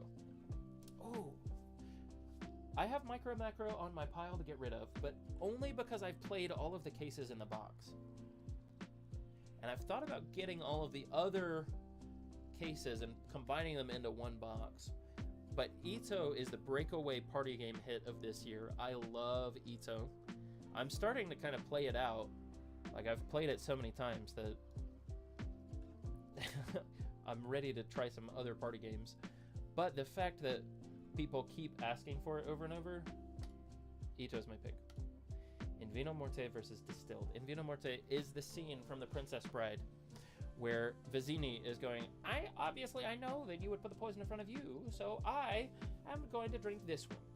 But you would know that I would know that you would put the poison in front of you, so obviously the poison is in this one. That's what this game is in a nutshell. It's so fun. Versus Distilled, a game about distilling spirits. Really smooth gameplay, really thematic.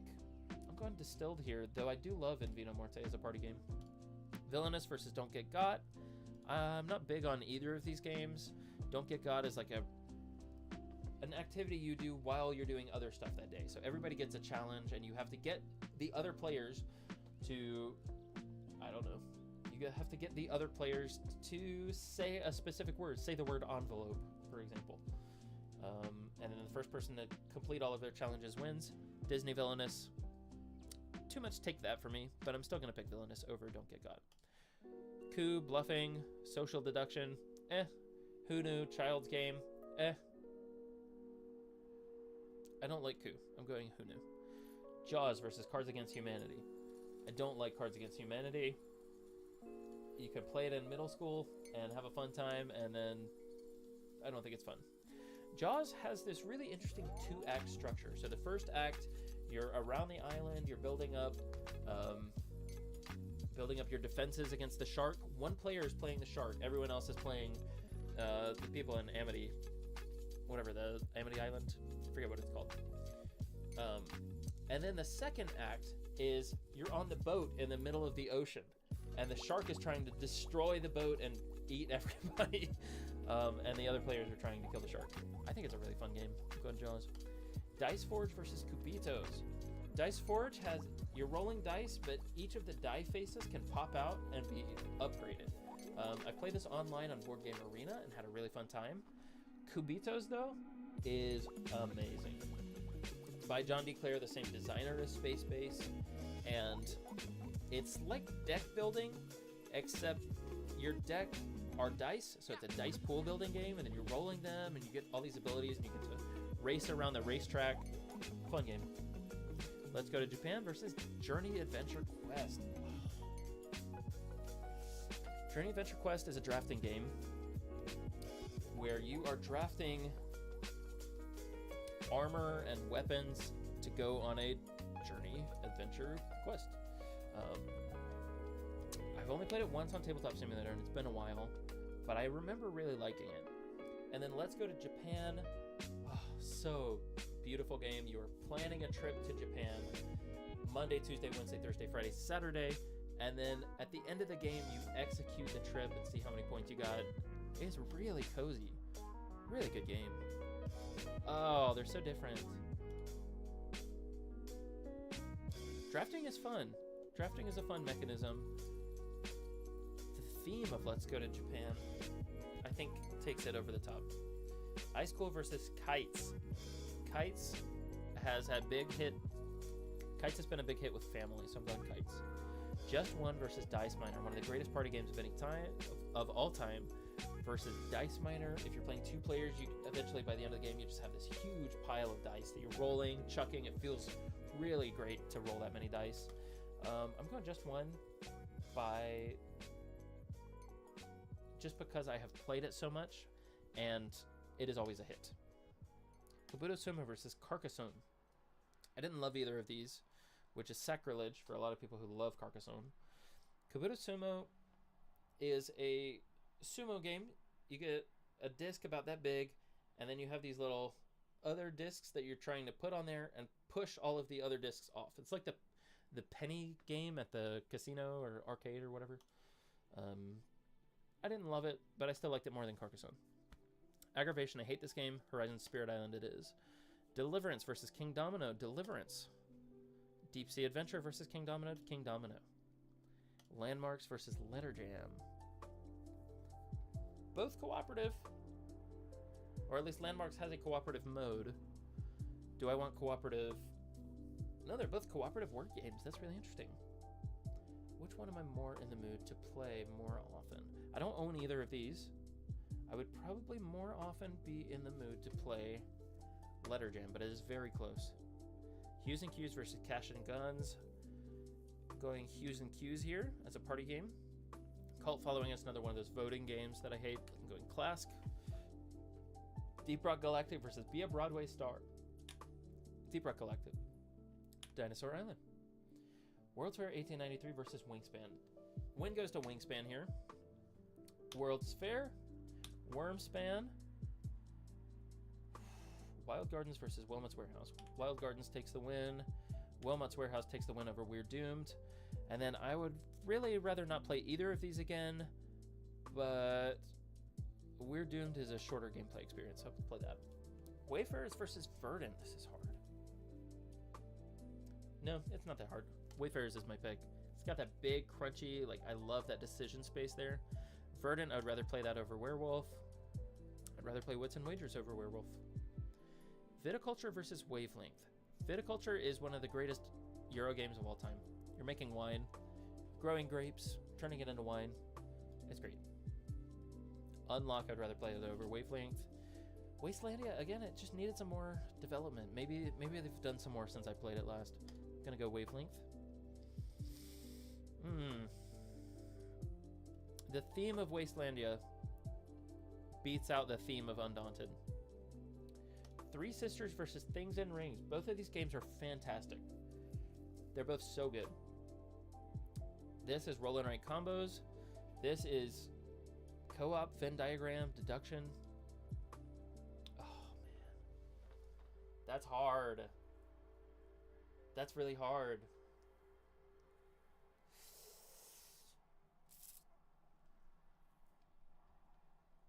Man. Three Sisters versus Things in Rings.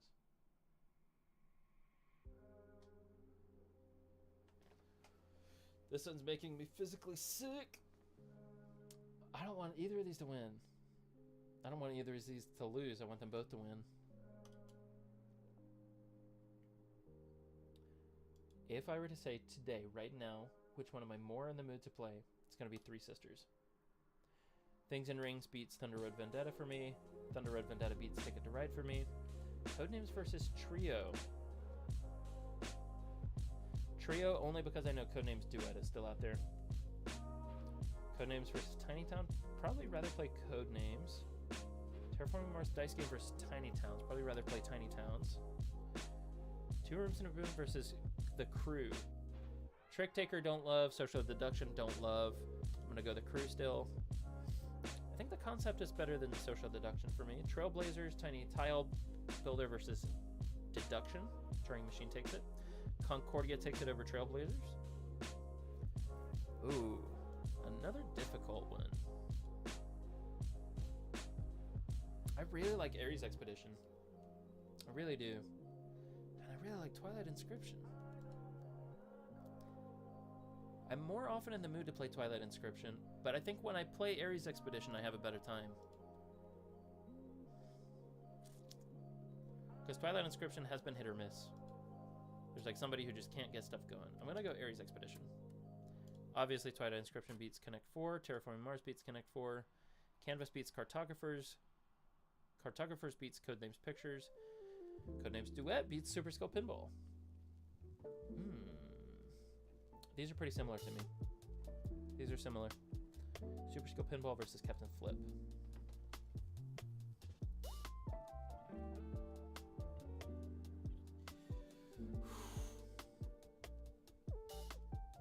I'm going to say Super Skill Pinball beats this because there's 4 different pinball machines in the box and there's more variability there. Captain Flip beats Taco Cheese. I have laughed so hard at both of these games. Freelancers is like D&D in a box with an app-controlled narrator that is phenomenal.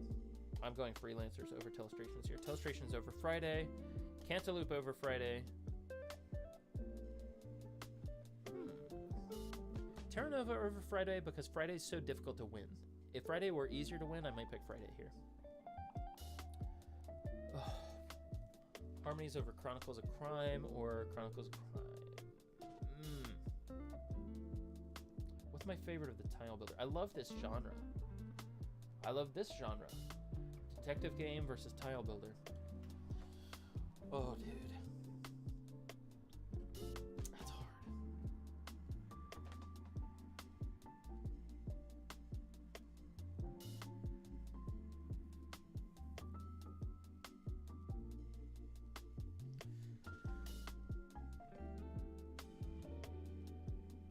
I'll go Harmonies, but barely. Chronicles of Crime easily clears Tapple. Camelot clears Tapple. Hooky beats Frostpunk for me because Frostpunk is so big, it takes so much to set it up. Hooky wins there, but Frostpunk beats Suspend. Heat beats Suspend. Sushi Go beats Sunset Over Water. Sunset Over Water beats Chess. Chess beats the Chameleon.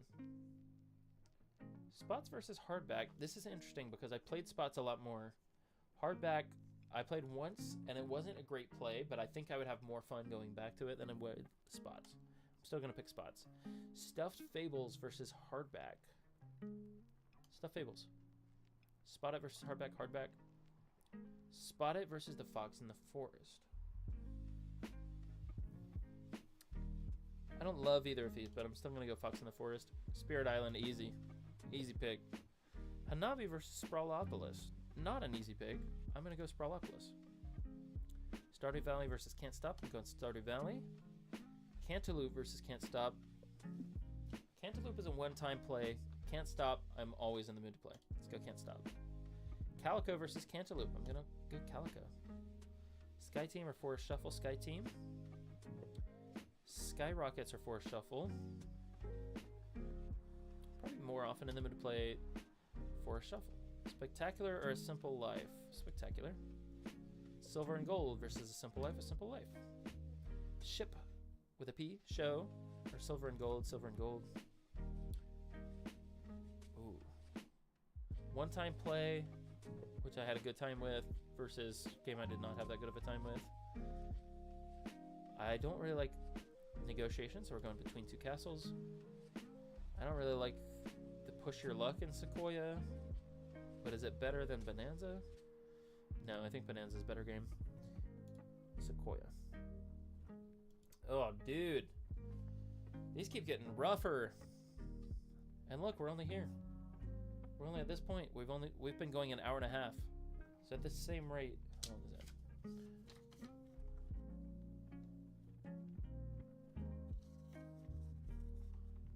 Okay, I'm using a little bit of sticky note to measure on my screen.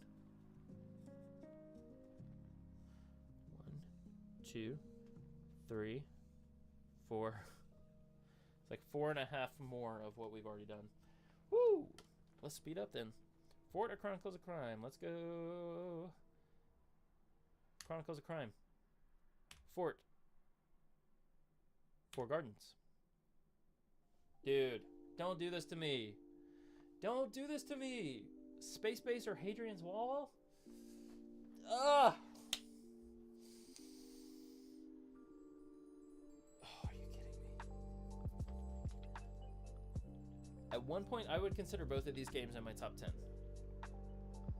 I don't know if they still are. They're both really satisfying. Great gameplay. Space Base versus Hadrian's Wall. I gotta speed up. Space Base because you can introduce it to more people. Hadrian's Wall because it has more combos, though Beer and Bread is fantastic. Beer and Bread over Gilded Merchants Explorers. Sherlock Holmes because I prefer Three Sisters over Fleet. Fleet because I like the combos more than trick taking. For Northwood. Snake Oil. Cascadia versus Castle Burgundy. I'm going Cascadia. You can play with more people. Castle Burgundy versus Blood on the Clock Tower. Castles of Burgundy. Blood on the Clock Tower wins against Skull King. So Clover wins against Sherlock Holmes. Sherlock Holmes beats Catan. Catan beats Set. Bombusters beats Scout. Scout beats Scythe. Skate Summer beats Scythe. Lost Species beats Flip 7. Flip 7 beats Scrabble.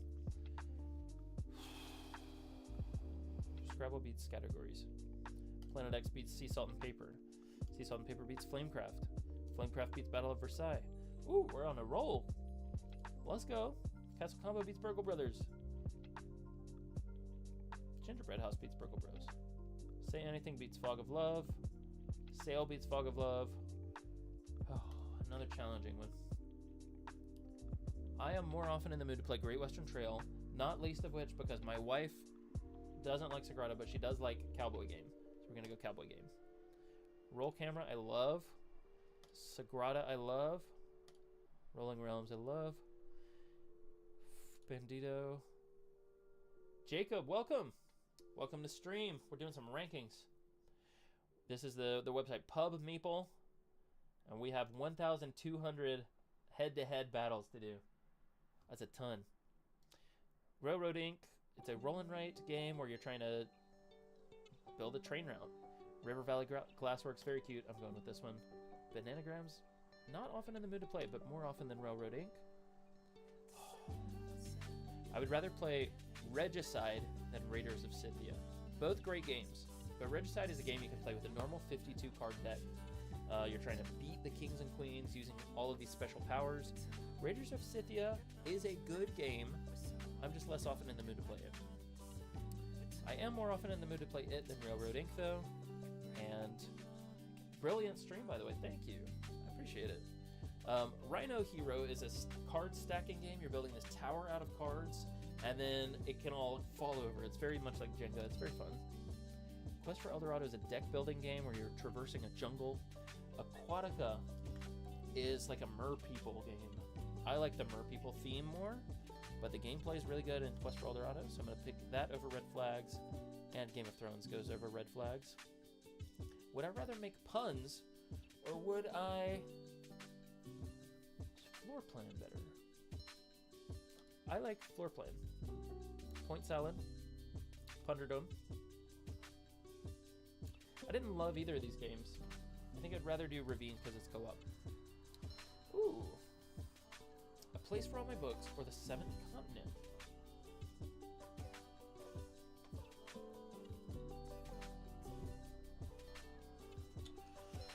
I'm going to pick A Place for All My Books because I'm more often in the mood for a cozy game than I am an open world survival game. Place for All My Books wins. Quacks. I've been cooling on Quacks. Every time I play it, I get more and more frustrated. I'm going to go Seventh Continent. I still like Quacks more than Gnoming Around, though. Gentle Rain versus Pitch Car. These are two games that I'm almost always in the mood to play. Pitch Car is a flicking game. You're flicking these discs around a racetrack. And Gentle Rain is a tile laying game. You're laying down tiles, enjoying the beautiful ambiance. I'm going Gentle Rain here because I love cozy games. I'm going to go Pursuit of Happiness as well. Obsession beats Poetry for Neanderthals for sure. Finspan beats Poetry for Neanderthals. I think New York Zoo beats One Deck Dungeon, which I wouldn't have expected. I think Green Team Wins also beats One Deck Dungeon because of the laughs. Fun Facts is kind of getting relegated down to the bottom because of Ito. Oh, dude, these are some heavy hitters. Ark Nova versus A Feast for Odin. Both heavyweight games. Both kind of sandboxy. You can explore lots of different avenues to win in these.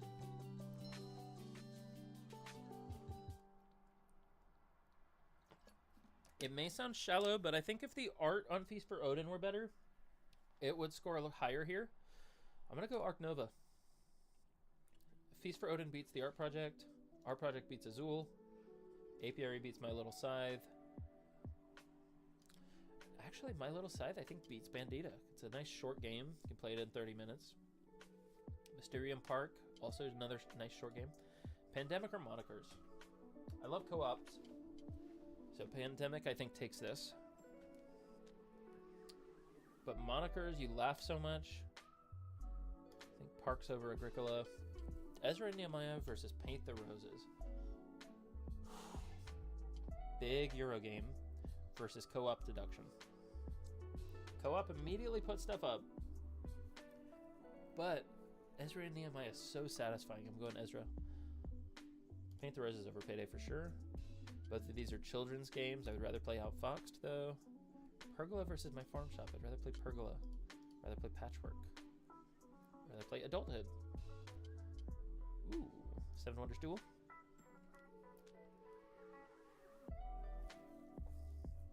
Of the escape genre, Exit was my least favorite of the categories. So I'm going Artisans of Splendid Vale here. Seven Wonders for the drafting. Martian Dice is a filler game versus Everdell is like a nice tableau builder. Going Everdell. Going nice filler. Galapagos Penguins. Visitor and Blackwood Grove. Meadow. Middle Ages. Machikoro. Island Something Shiny. Dune Imperium. Mind Extreme. Rather play Earth than Dragon Keepers, but I do really like Dragon Keepers. Rather play Super Fight. Oh, Draftosaurus or Luthier? Draftosaurus or Luthier? That's hard.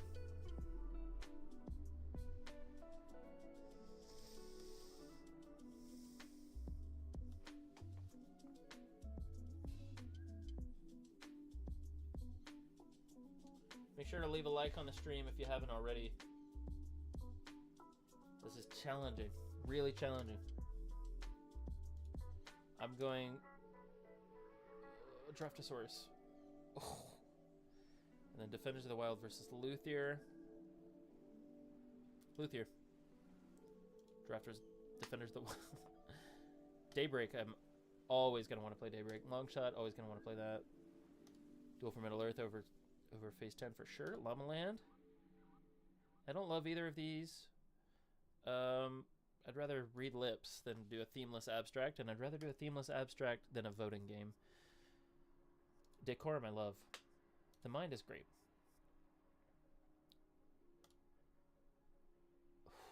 This one's Leviathan Wilds versus Dead Cells. Both co-op games. Dead Cells is a roguelite. Leviathan Wilds is standalone. But the theme's so cool in Leviathan Wilds that takes it. I think I'm going to go Draft and Write here. Even though I've played Dead Cells online like 40 times, I haven't played it enough to want to own it. And I think that's just the groups that I have, so I'm going Draft and Write. Clears Mexican Train, though. Little Wordy beats Mexican Train. Ito or Distilled? Going Ito. Micro Macro versus Distilled. This is like Where's Waldo, but a detective. So this is, you get this huge map, and then you get a case, and the case says something like, find out why this man is missing his hat. So you look on the map, you're like, oh, he's missing his hat right here. And then you look around, you're like, oh, these kids way over here, they had a fishing pole, and they fished the hat right off his head. Really cool game. And it's unique. Both of these are great. Even though I just got rid of Micro Macro, I'm still going to go Micro Macro. Villainous over Who Knew. Who Knew's hardly a game. Don't Get Got, I don't like at all. Coup, I also don't like at all. These, hard to decide between. Cubitos, I love. Dice Forge is fun. I would get that. Kites or Let's Go to Japan. Kites or Let's Go to Japan. Let's go Kites. Let's Go to Japan over Ice School for sure. Journey Adventure Quest over Ice School. Just one. Dice Miner. I don't know if I should continue to include Horizons if we have Big Brother Spirit Island. I think I'll take it off. Deliverance over Aggravation for sure. King Domino. Deep Sea Adventure. I hate Aggravation. Oh, man. Letter Jam. Hues and Cues. Letter Jam. Landmarks. Deep Rock Galactic. Dinosaur Island. Clask. I don't like either of these really. I'm gonna go Broadway. Oh! The Battle of the W's.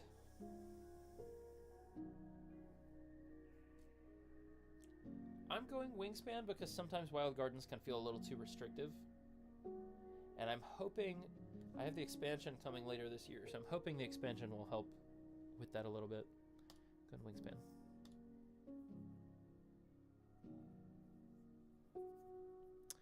These are so difficult to compare. World's Fair plays in like 20 minutes. Wild Gardens is like a 2-hour experience. Which one do I want right now?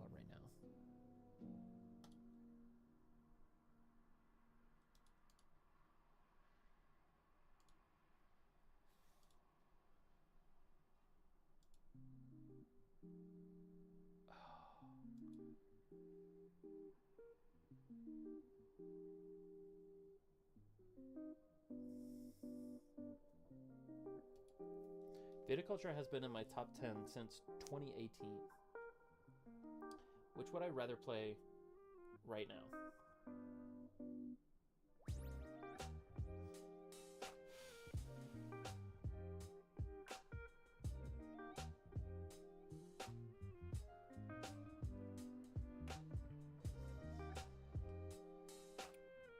This is such a difficult question. Wayfarers is big, expansive, kind of sandboxy, brain melty. You can explore so many avenues for victory. Whereas Viticulture kind of really only has one path to victory, but it's a nice, cozy game. You plant grapes, grow the grapes, harvest the grapes, turn the grapes into juice, ferment the grapes into wine, sell the wine. That's like the basic path you do every game in Viticulture, but still it manages to feel satisfying. Whereas Wayfarers, you can pursue all of these different avenues. I think Wayfarers beats out Viticulture for me right now. Viticulture beats Verdant.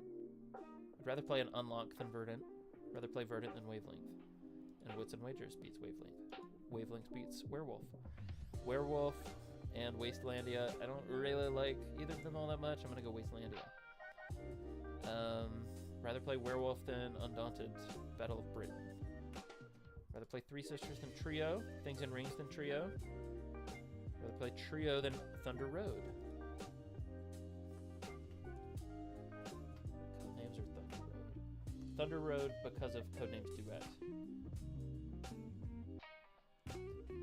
Tiny Tones. Terraforming Mars Dice Game. Yep. Turing Machine beats Crew. Concordia beats the Crew. Trailblazers beats the Crew, I think. Crew beats That's Not a Hat. Concept beats That's Not a Hat. That's Not a Hat beats Two Rooms and a Boom. Ares Expedition beats Canvas. Twilight Inscription wins. Terraforming Mars wins. Canvas wins. Cartographers wins. Codenames Pictures wins. Both of these co-ops, very different games. Freelancers takes it. I love Freelancers. Also very different games. Telestrations is fantastic. But Codenames Duet takes this. Telestrations beats that. Cantaloupe beats Super Skill Pinball.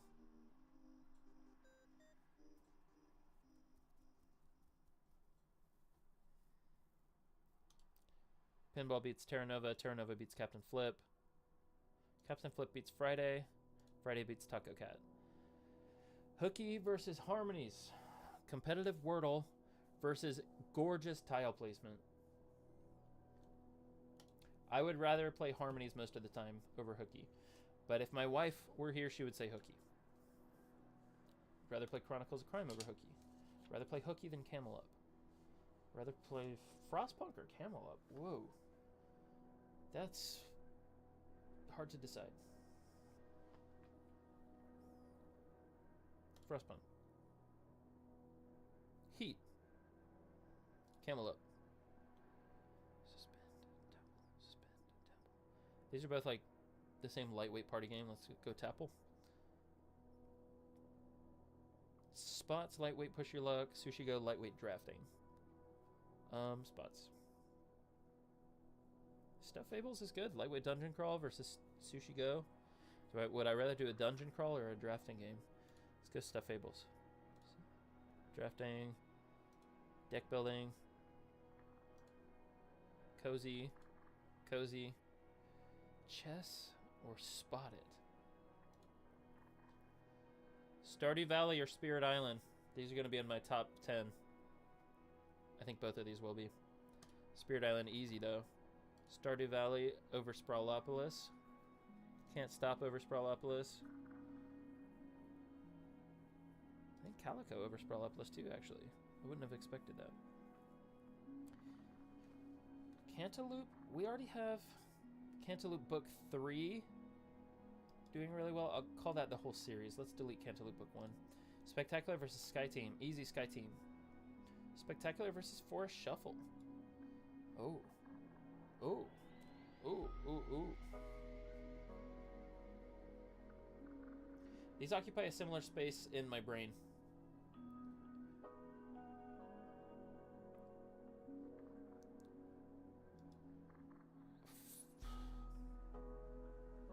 Forest Shuffle has a free scoring app. I've only ever played this on Board Game Arena. I've played this in person. I really like this in person. Going Forest Shuffle here. Spectacular here. Skyrockets here. Chronicles of Crime. Fort. Between Two Castles.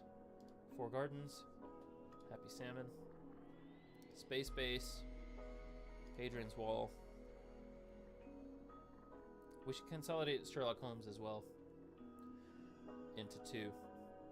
From two into one. So next time Jack the Ripper comes up, I'm going to replace it.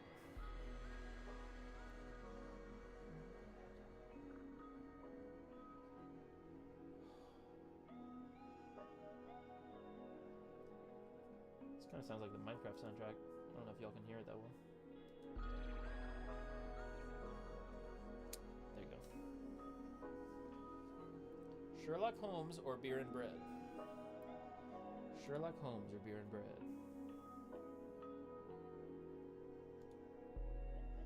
Beer and Bread. Sherlock Holmes. Fleet the Dice Game. For Northwood. Ocean Explorers. Oh! Oh! Oh, oh, oh, oh.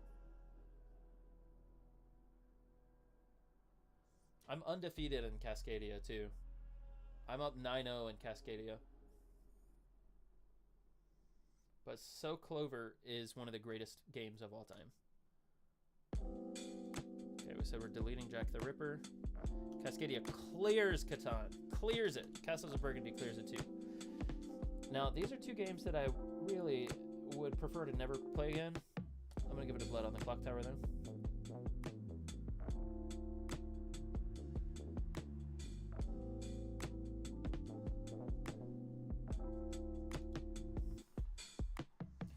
Bombbusters wins here. These are close, though. Lost Species beats Scout. Flip 7 beats Scout now. Scout kind of drags on a little bit for what it is. I'm going Flip 7. Scout beats Scrabble. Skate Summer beats Scrabble. Scythe beats Scrabble. Castle Combo or Search for Planet X? So different. I'm going Castle Combo, though. Search for Planet X. Gingerbread House or Sea Salt and Paper? Sea Salt and Paper. Gingerbread House. Burgle Bros. Story Cubes, which are hardly a game. Great Western Trail. Roll Camera. Sagrada. Rolling Realms. Robinson Crusoe. Regicide over Bandito. Bandito over Raiders of Scythia. Raiders of Scythia over River Glassworks. That over Rhino Hero. Ooh. We gotta speed up. Okay. I'm gonna go 5 minutes. I'm gonna set a 5-minute timer. Set timer for 5 minutes. And I'm just gonna go lock-in mode. We're gonna go speed, speed, speed.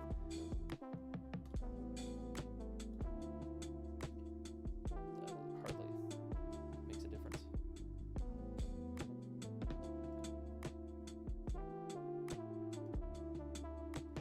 Undo that.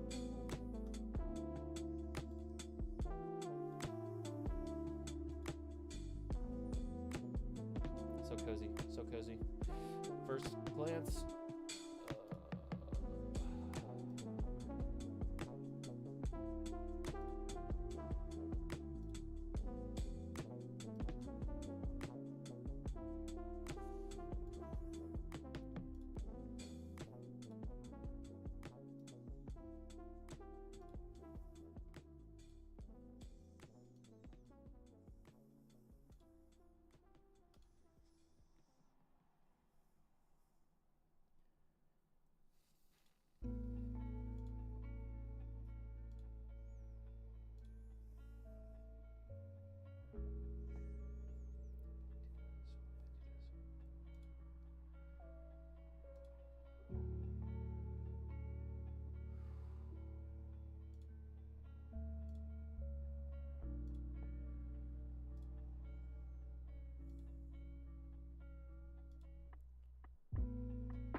This is hard because this was a one-time playthrough, one-time campaign.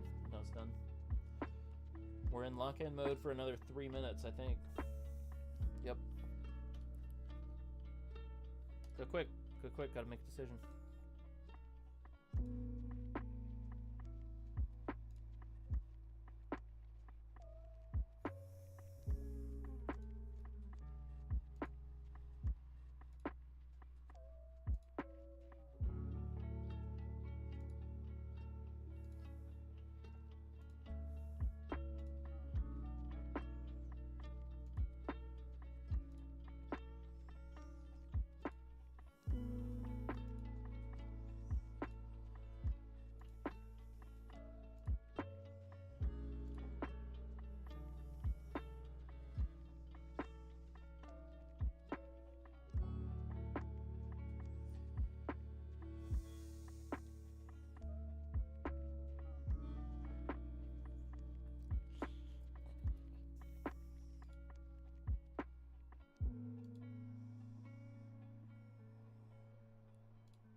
When you fall down for a second, you could get up.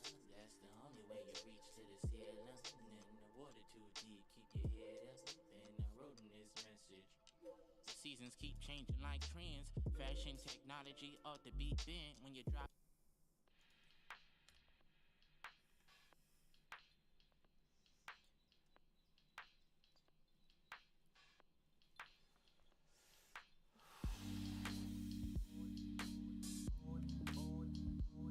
Deliverance or just one?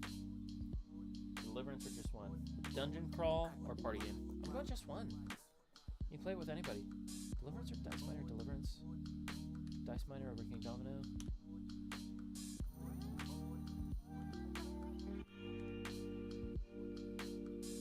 Deep Rock Galactic or Letter Jam? So different.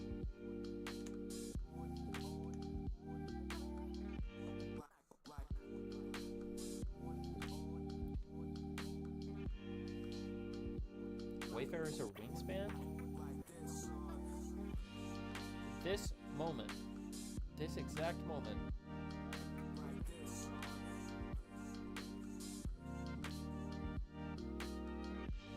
the combos of Wayfarers.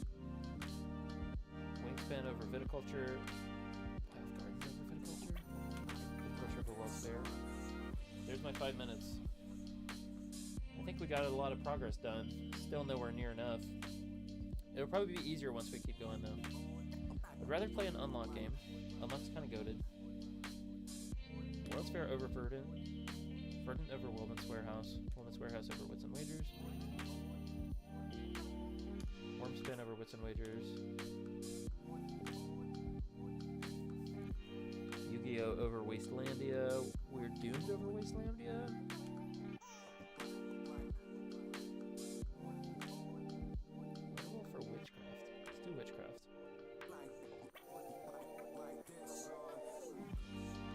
Machine or Three Sisters. Pure deduction or pure combos. We're going pure combos. Rings and Rings. Turing Machine. Concordia. Trio.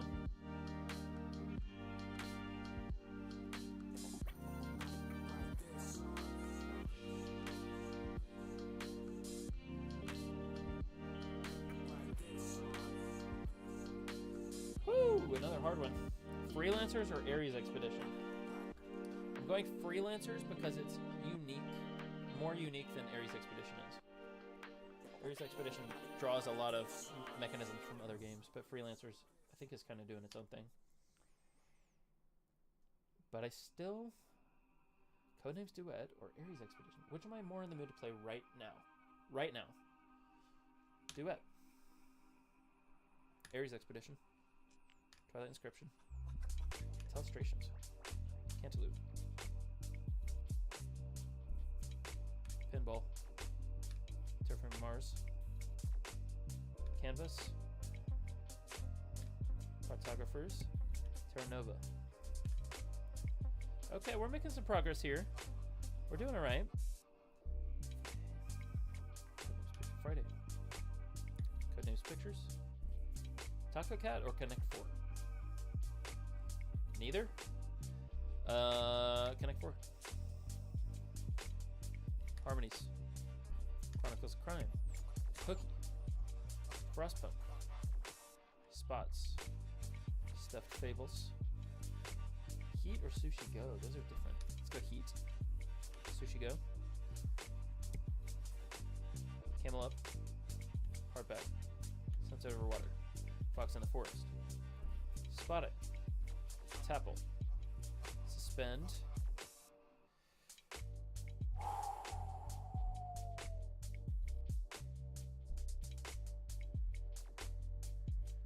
Spirit Island, but Sky Team is up there. Sky Team, barely. Stardew Valley, barely. Forest Shuffle or Can't Stop? This dude can't stop. Calico? Forest Shuffle?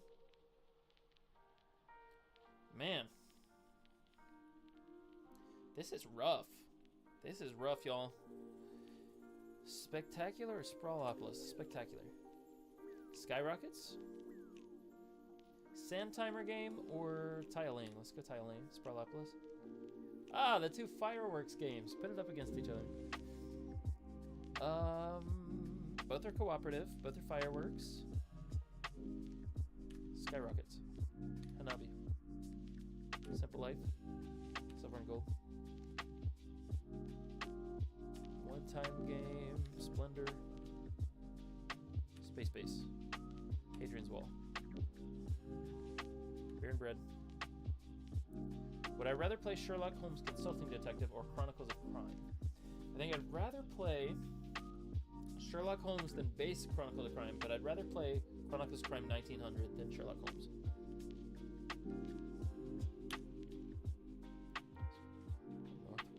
Ooh.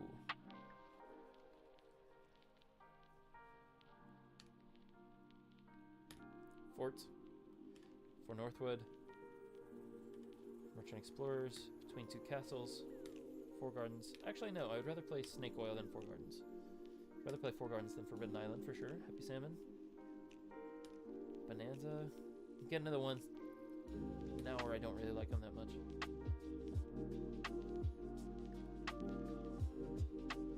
How do I possibly quantify whether I like Bomb Busters or So Clover more? These gotta be like two of my favorite games. And I'm only on mission like 9 out of 60 for Bomb Busters.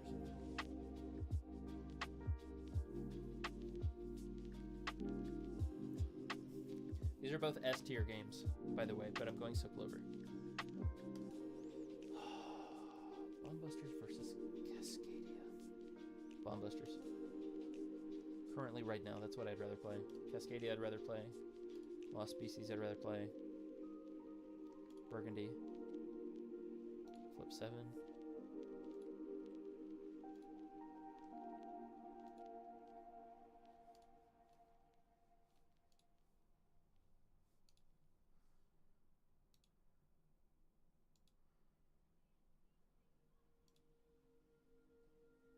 Great Western Trail or Castle Combo.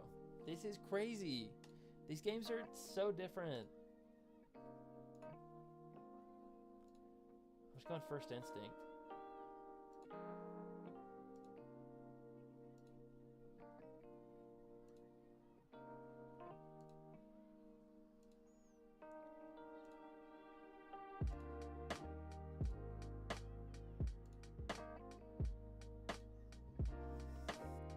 Aquatica or Regicide?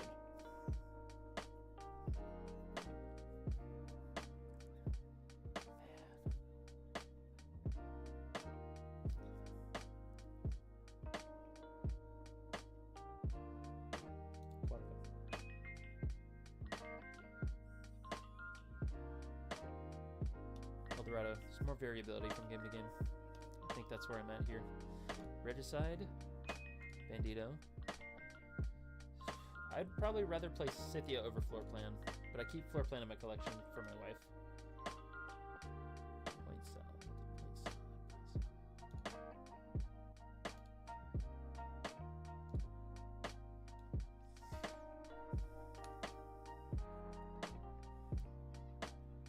Gentle Rain over New York Zoo. Place for all my books over New York Zoo.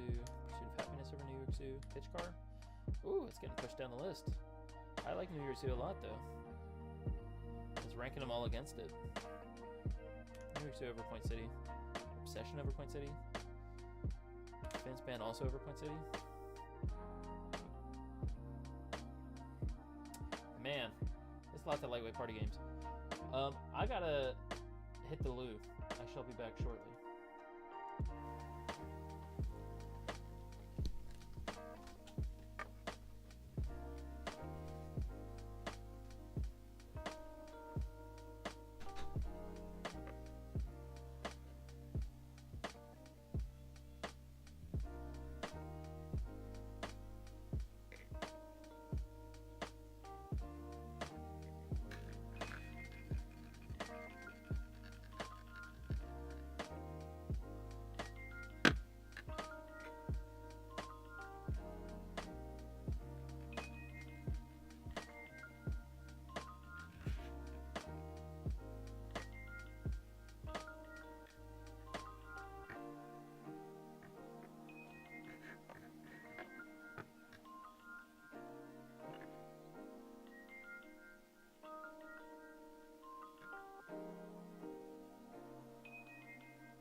We are back from the restroom.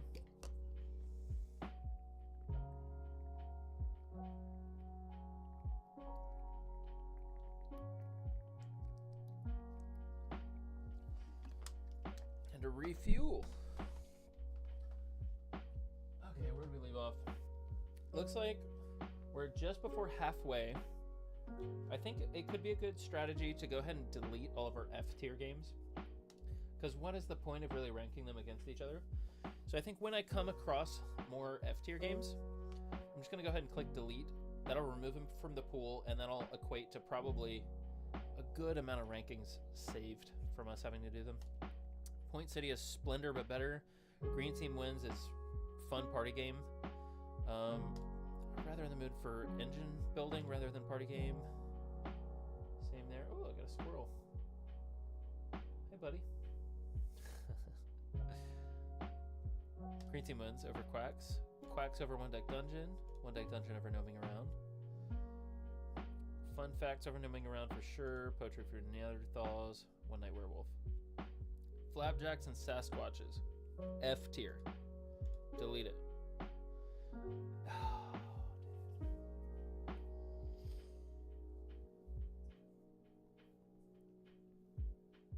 Ezra and Nehemiah versus Ark Nova. These are both really good, lighter end of heavy games. They're definitely heavyweight games, but they're not like Lacerda heavy. They're like, you can still teach it to a... Never mind. I'm going to go Ark Nova here. Because of the theme, I think that means it gets played more often, because zoos are fun. Animals are fun. Ezra and Nehemiah, it's kind of beige. The theme is rebuilding Jerusalem, which is awesome.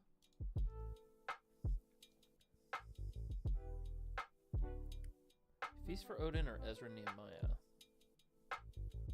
Both are great. Both are really sandboxy. You can pursue a lot of avenues to victory.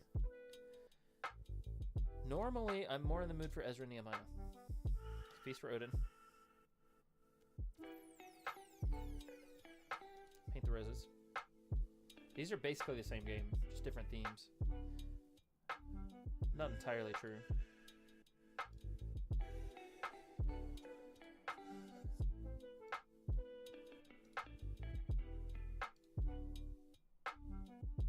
There's no need for me to have a children's game on here. We're deleting that.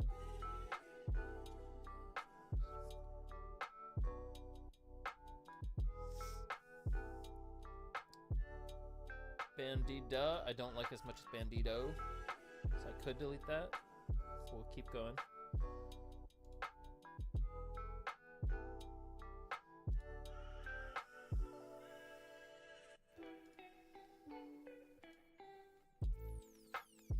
Seven Wonders or Seven Wonders Duel? Seven Wonders or Seven Wonders Duel? I'm gonna go... Seven Wonders Duel feels meaner.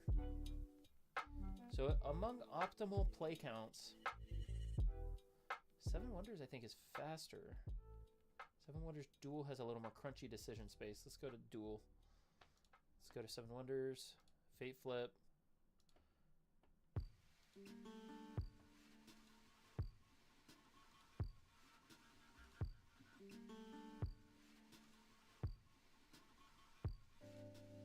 Sorry to Magic Gathering fans. Earth.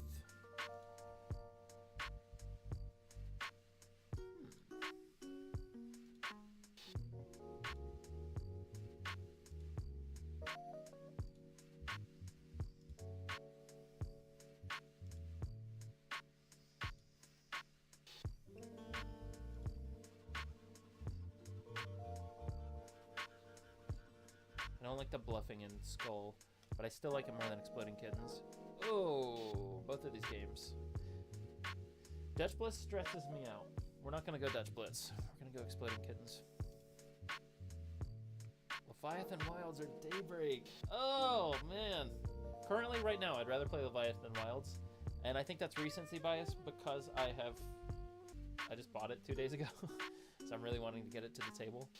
But I have played Daybreak like 30 or 40 times. So I think in reality I should go Daybreak. If I Leviathan Wilds beats Llamaland. Decorum beats Llamaland. Draft and Right beats Llamaland. Llamaland beats Dead Cells, I think. Dead Cells beats Longshot. Longshot beats the Mind. The Mind is really good early game in career, though. You can play this with newbies. You can play it with experienced players. The Mind's really good. Still gonna go Lord of the Rings. Mind overhearing things. Little Wordy overhearing things.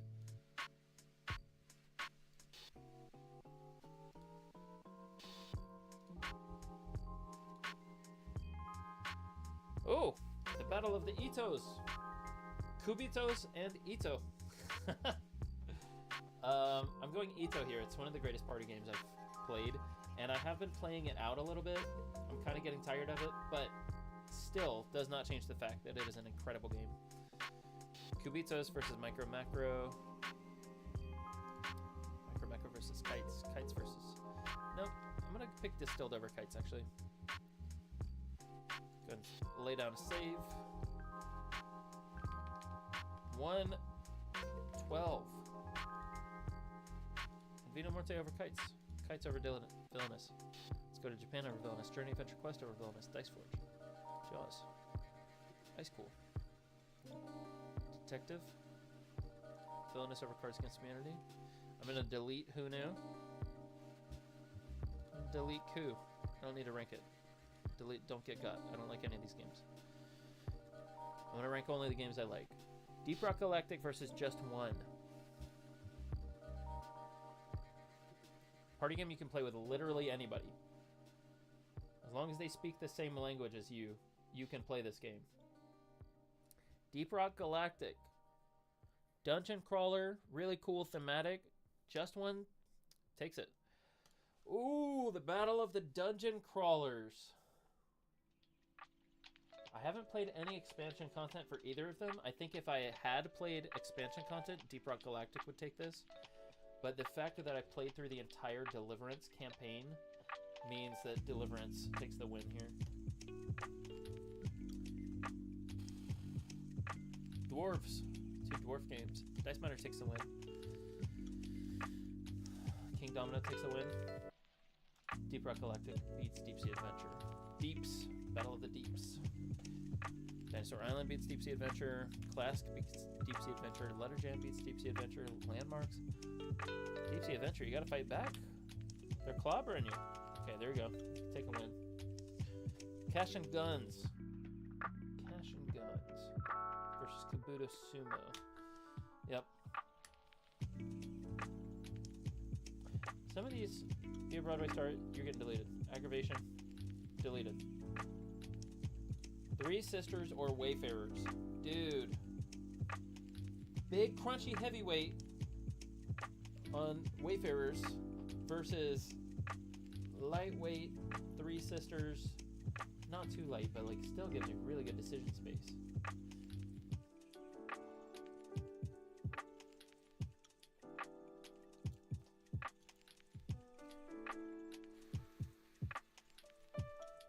More often I am in the mood for Three Sisters. More often I'm in the mood for Things in Rings, but Wayfarers I'm in the mood for right now. Wingspan over Things in Rings. Wild Gardens over Things in Rings. Things in Rings over Viticulture. Wow. I didn't think that would happen. That's an upset. Viticulture was in my top 5 forever. I think I'm cooling on it ever so slightly. It's like the same gameplay loop over and over. Although I did hear this morning they announced an expansion.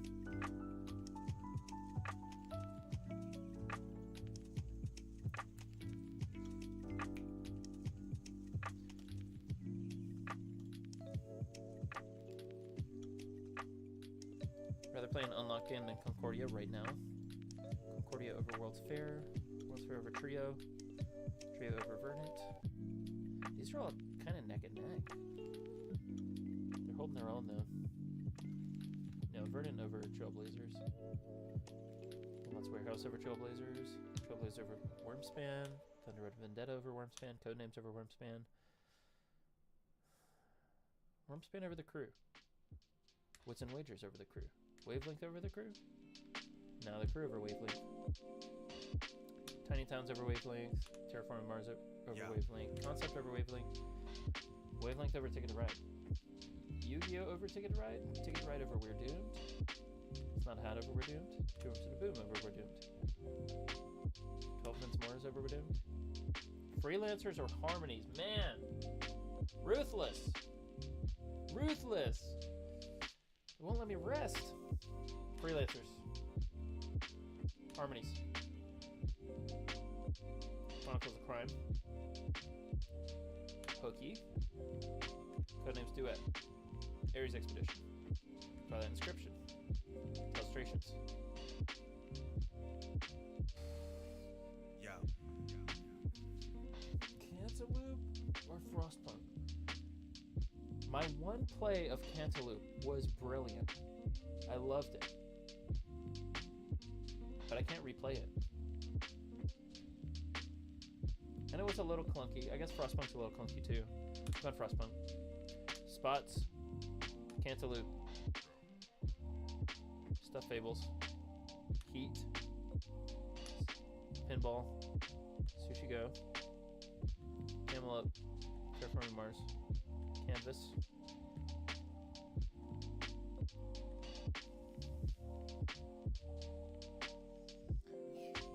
Connect 4, you're disqualified. Taco Cat, you're disqualified. I don't want to have to rank you anymore. Space Base or Spirit Island? Spirit Island. Sky Team or Space Base? Dude! Ah! These are so tricky. Sky Team. Stardew Valley or Space Base?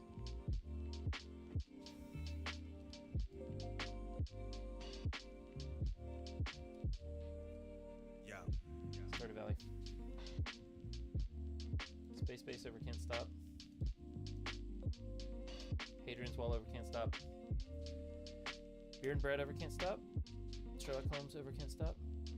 Can't Stop over Fleet the Dice Game. Calico over Fleet the Dice Game. Four Shuffle over Fleet the Dice Game. Spectacular over Fleet the Dice Game. Oh man, this is too much stuff over Fleet the Dice Game. You gotta take a win. There you go. Skyrockets or Chronicles of Crime? More often Chronicles of Crime. Fort more often.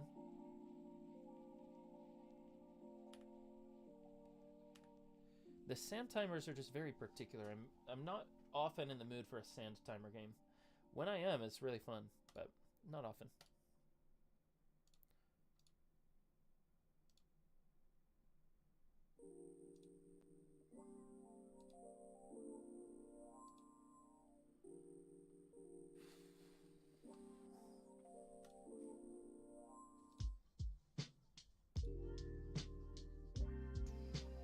Over halfway, y'all.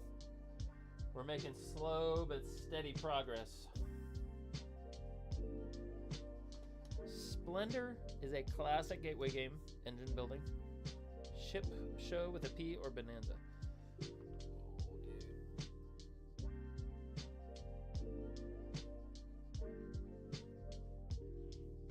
Great Western Trail or So Clover? I gotta give it to So Clover. You can play it with literally anybody. Fantastic. Gotta give it to Bomb Busters. Right now, I'm more in the mood to play Great Western Trail and Cascadia. Cascadia, then roll camera.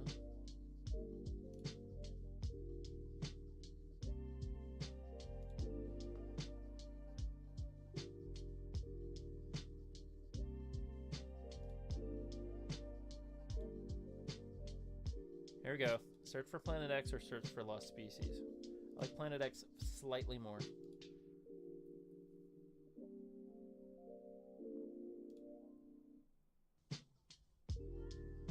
Lightweight card games. This is more lands with non-gamers. This is for gamers. See something paper.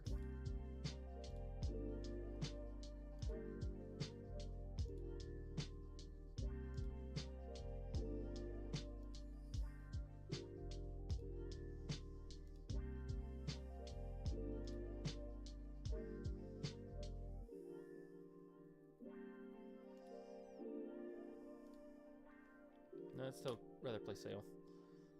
Blood on the Clock Tower or Fog of Love? That's crazy. That's a crazy matchup. Float on the clock tower. Fog of Love or Scrabble?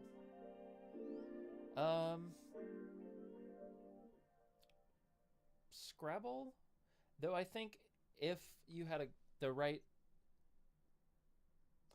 situation for Fog of Love, I could see that being a better game here. Scattergories or Fog of Love? Sure. Fog of Love, Flamecraft. Boss Monster or Scattergories? Boss Monster. Scattergories over Battle of Versailles. Catan over Battle of Versailles.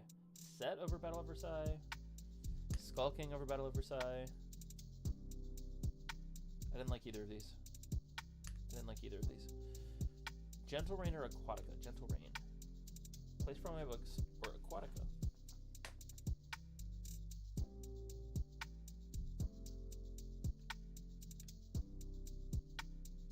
Place from my books, but barely. Aquatica or Pursuit of Happiness? Aquatica. Pursuit of Happiness or Quest for Eldorado? Pursuit of Happiness. Pitch Car. Pitch Car, the flicking game versus the deck building Quest for Eldorado. Pitch Car. Deck building or polyominoes? Polyominoes. Deck building or worker placement? Obsession. Finspan. Point City. Seventh Continent. Quest for Eldorado finally gets a win there. Red-sided green team wins. Who knew 1,200 would be so many? Not I. Not I. Green team wins are Regicide, Bandito, Raiders of Scythia, Floor Plan, Point Salad. Green team wins.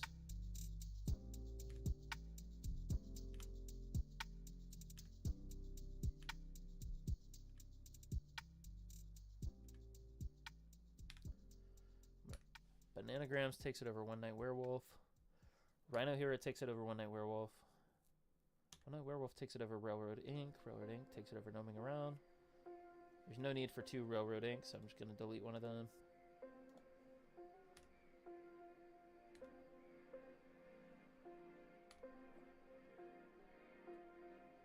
I don't remember Gnoming Around all that much. Arc Nova takes it over Artisans of Splendid Vale. Ezra and Nehemiah takes it over Splendid Vale. Feast for Odin takes it over Splendid Vale. This one gives me pause, but it's still Paint the Roses. Pandemic. Splendid Vale takes it over Art Project. Pergola takes it over Art Project. Adulthood over the Art Project. Art Project over Patchwork. Apiary over Patchwork. Patchwork over Monikers. Seven Wonders Duel over Monikers. Seven Wonders over Monikers. Monikers over Fate Flipped.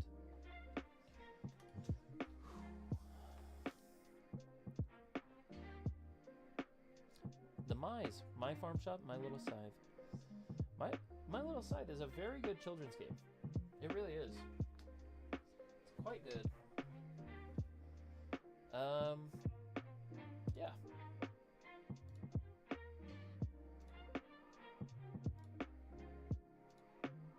How much further we have to go? We're almost at 2/3.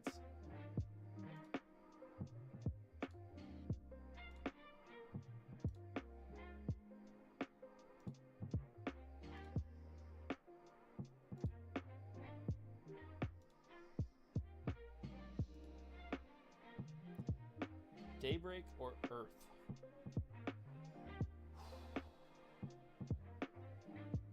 Daybreak or Earth? I play Daybreak way more often because it's snappy. When you play online, I think if we're playing in person, Earth takes it easy. Online, Daybreak, in person, Earth. Oh, I'm gonna have to flip a coin. I don't have a coin, so I'm gonna have to flip an SD card. Okay, heads, Daybreak, tails, Earth. Flipping an SD card. Okay, that's heads, Daybreak. Let it be known. This SD card decided our fate. Of Daybreak. Oh, no! I think Leviathan Wilds takes it only because of recency bias. But I love Earth. I don't want to push it down the list. Okay, Earth, you get a win. Stay up top. Keepers or Draft and Right? Both of these are really cozy. Draft and Right has combos. I can play Dragon Keepers with my friend who doesn't like drafting, though. It's Dragon Keepers. Draft and Right. Llama Land or Draftosaurus. These occupy pretty similar brain spaces for me. Let's go Draftosaurus. Meadow. Llama Land over Island Something Shiny, only because I finished the campaign. Island Something Shiny versus Dead Cells. Dead Cells because I haven't finished the campaign yet. Sorry, Isla. Long Shot at Dice Game. Isla over Lord of the Rings. Luthier over Lord of the Rings. Defenders of the Wild over Lord of the Rings. Middle Ages over Lord of the Rings. Minder Super Fight. Both of these are kind of non-games activities.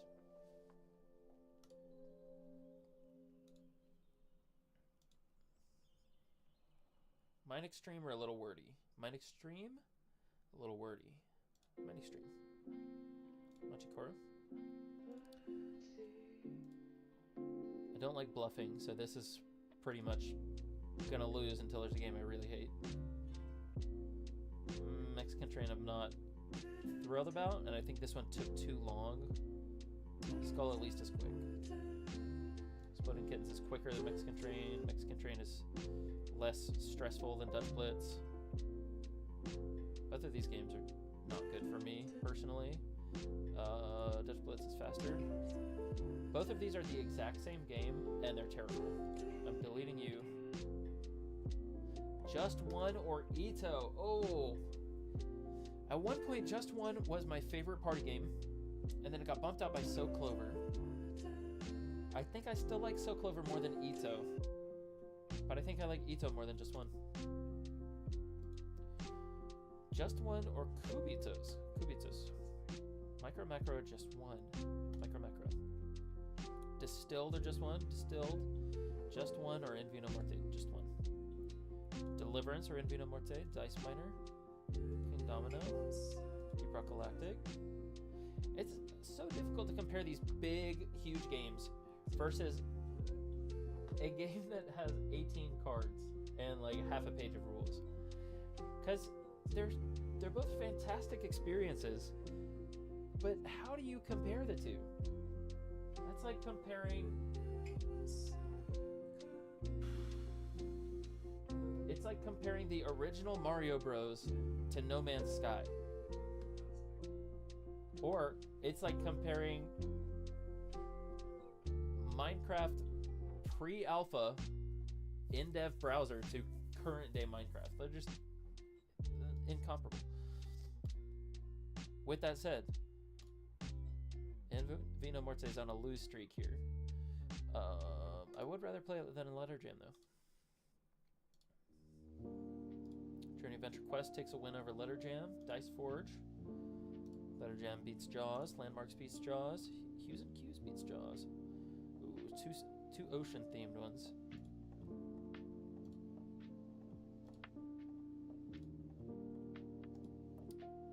I'm trying to speed through here because I'm hungry.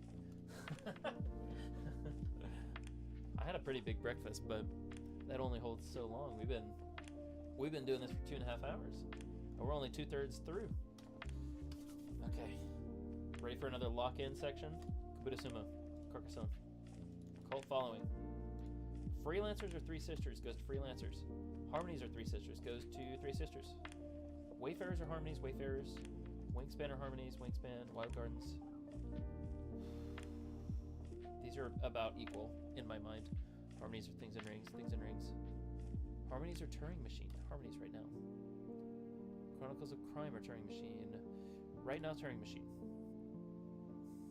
Did Viticulture really drop that low in the list? I think it did, because I would rather play these other ones right now. Unlock over Hooky right now. Concordia over Hooky right now. Hooky over World's Fair. Codenames Duet over World's Fair. Ares Expedition. Try that Inscription. Illustrations. World's Fair over Frostpunk. Frostpunk the board game.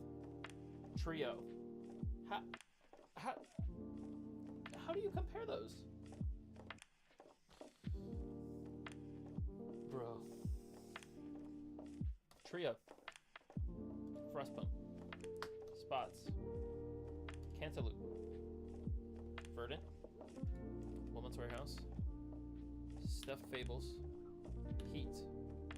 Super Skill. Sushi Go. We're going on a tear. We're going on a tear. Trailblazers is losing so much. There you go. You take a win. Cartographers. No, I'd probably rather play Thunder than Vendetta than Cartographers. Cartographers then Codenames. Terra Nova then Codenames. Captain Flip. Codenames then Friday. Friday then Wormspan. Pictures then Wormspan. Hardback.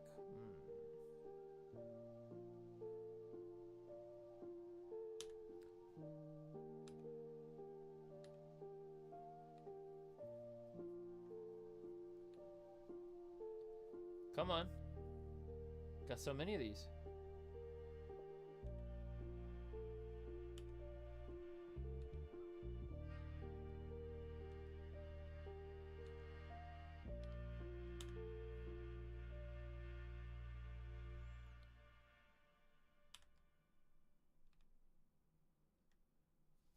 I feel like it's already doing the ranking. I guess it just has a bunch of like fine-tune adjustments once you get closer to the top. I guess I really don't like chess. I can appreciate chess, but I don't like it. Spirit Island or So Clover. These both have very strong cases for being in my top 2. Spirit Island takes it. These both have very strong cases for being number 2. And I think whichever one I pick now determines that.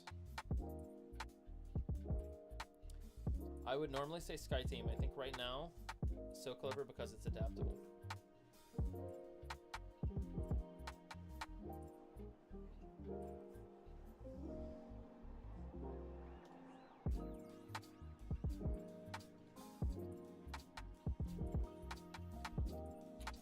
This one's hard too because Great Western Trail is for heavy gamers. Like people who like heavy games are gonna like Great Western Trail. Whereas Space Base, I have used as an introductory game numerous times to great success. Right now, I'm more in the mood to play Great Western Trail. Right now, I'm more in the mood to play Cascadia, Space Base, Hadrian's Wall, Roll Camera, Iron Bread, Sherlock Holmes, Sagrada, Rolling Realms,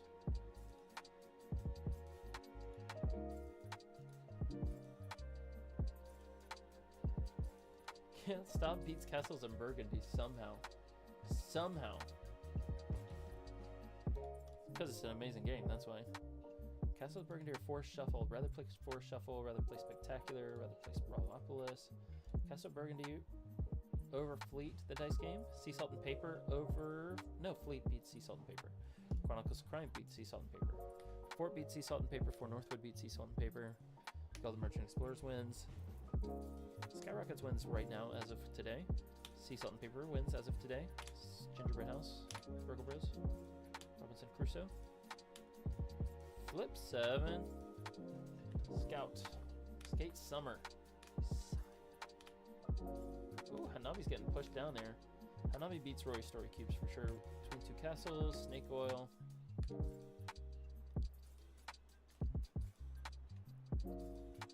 Roy Story Cubes just kind of exist in my mind. I don't even know if they're a game.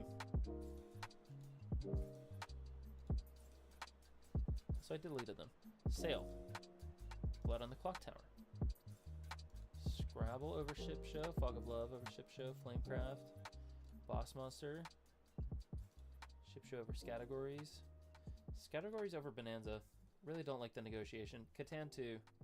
Catan. I don't like the negotiation, the trading.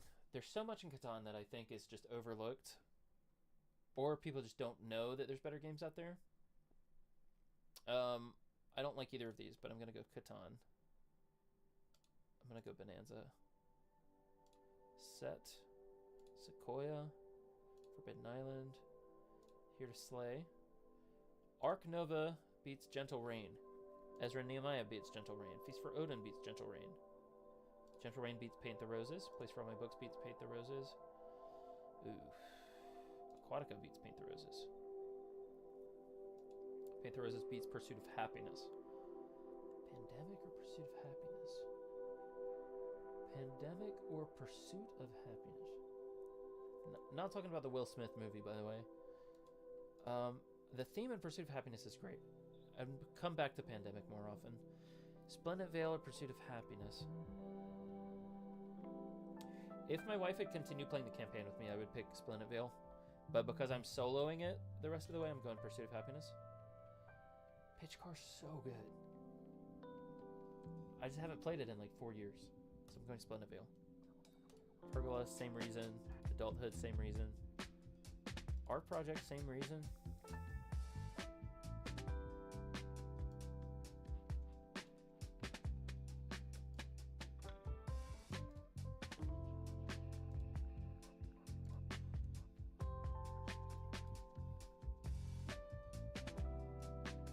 Monikers is getting pushed down the list here. Monikers is very situationally dependent.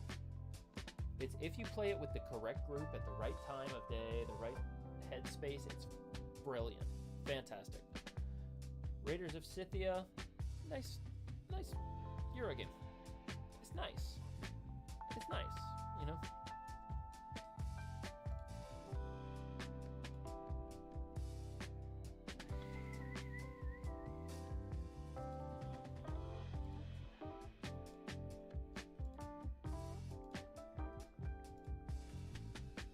Salius keeps getting pushed down.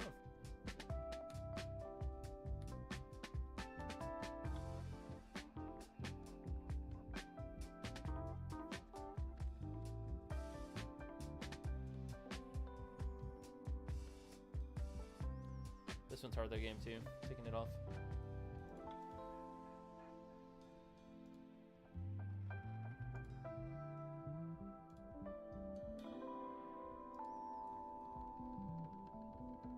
I don't remember gnoming around too much, so I'm gonna take it off as well. Red Flags, not a game. Deleting it. Ito versus Daybreak. Ugh. Party game versus the game I played 50 times online. Party game. I've introduced it to a lot of people already, and it's been a hit almost every single time. Versus Daybreak, which I play as like a comfort game.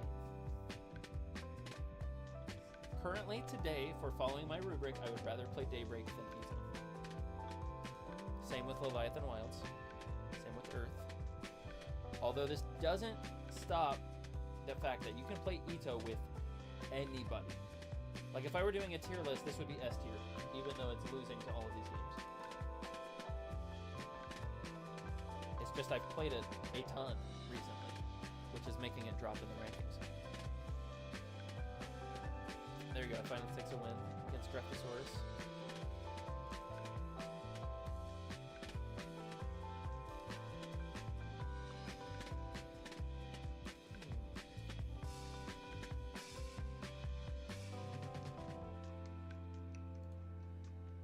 This is interesting because I finished both of these campaigns.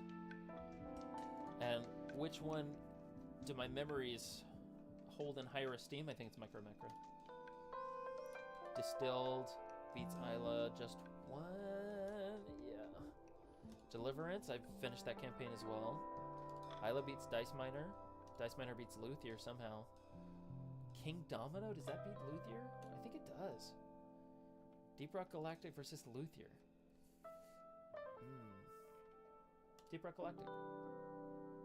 Dinosaur Island. Luthier beats Clask. Defenders of the Wild beats Clask. Clask beats Middle Ages. Infino Morte beats Middle Ages. Kites beats Middle Ages. Let's Go to Japan beats Middle Ages. Oh, you're taking a beating. Sorry, Middle Ages. Dice Forge beats Middle Ages. Letter Jam beats Middle Ages. Landmarks beats Middle Ages.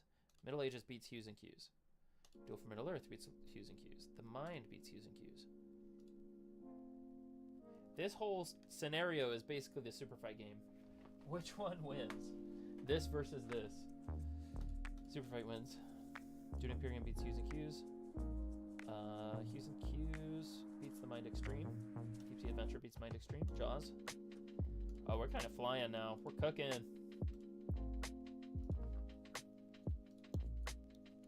We are cooking indeed. Cult following, deleting you. Not worth it. Cult, Cards Against Humanity, deleting you. Ooh! Spirit Island versus Freelancers. Freelancers also could claim the number 2 spot. Spirit Island, of course, wins.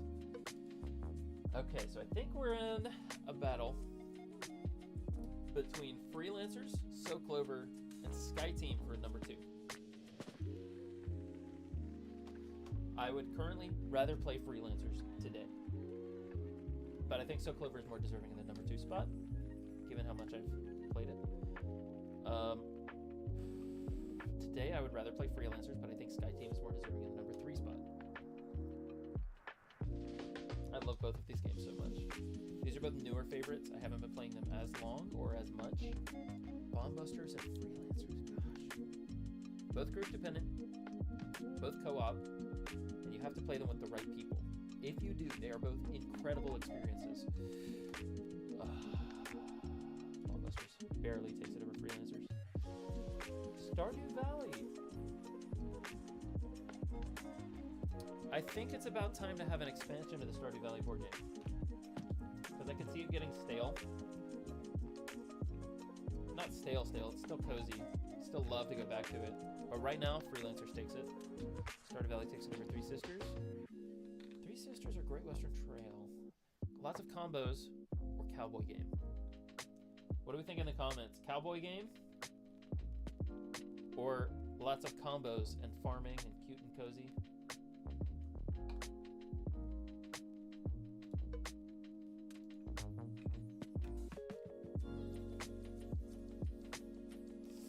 Cowboy Game or farming game? I think gut instinct says Cowboy Game. Farming Game over Cascadia. I love both of these too. Cascadia was in my top 5 at one point. I don't think it is anymore.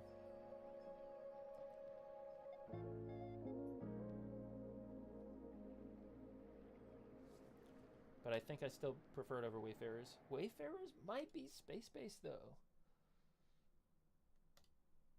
Wow, I didn't expect that. Wild Gardens beat Space-based? Oh, come on Space-based, fight back. Yep. Hadrian beats Things in Rings. Things in Rings beats Roll Camera. Harmony beats Roll Camera. Turing Machine beats Roll Camera. Oh. Roll Camera, come on. Yeah, there we go. Beer and Bread versus Concordia. Beer and Bread. Consulting Holmes. Sherlock Holmes, Consulting Detective. Sagrada over Concordia. Rolling Realms over Concordia. Dang. Concordia over Castle Combo. Hooky over Castle Combo. Castle Combo over Codenames Duet. Planet X over Duet. Species over Duet. Can't Stop over Duet. So card games are beating out word games in this ranking. So it seems. Co-op or not. I feel like we're getting a good glimpse into what the ranking's going to be. Ooh, man. This thumbnail does not give an idea for how big this box is. This is an enormous box. And for that reason alone, it goes to Castles of Burgundy.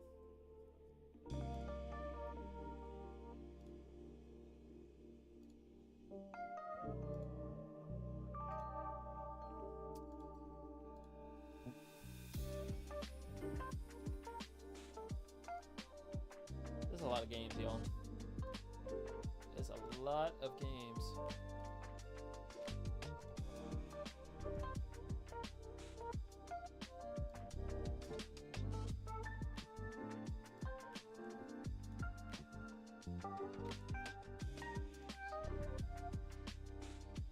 Doing lots of quick arithmetic. Like, do I really like this game more than the other one?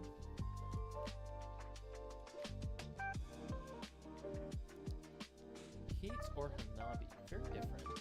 I think Hanabi. Between two castles, more about building than racing.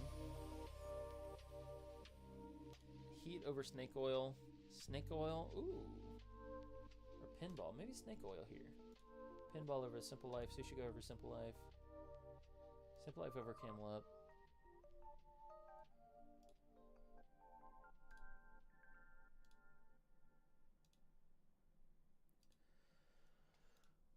Oh, we're approaching the end. We're like 4/5 through.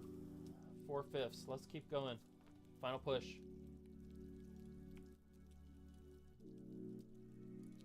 What beats? What is Four Gardens beats? Four Gardens beats Codenames Pictures. Happy Salmon.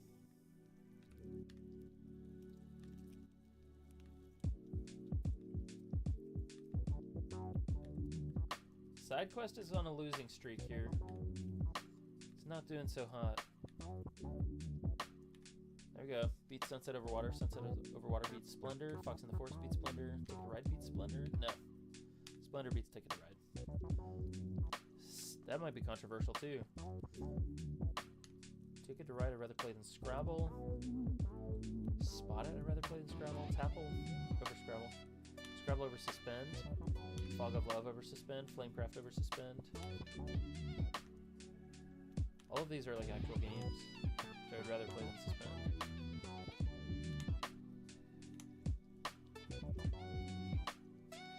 Actually, I'd rather play Suspend than Here to Slay. That's not a hat. 2 rims and a boom. 12 men's Morris. Here to Slay, I remember taking too long.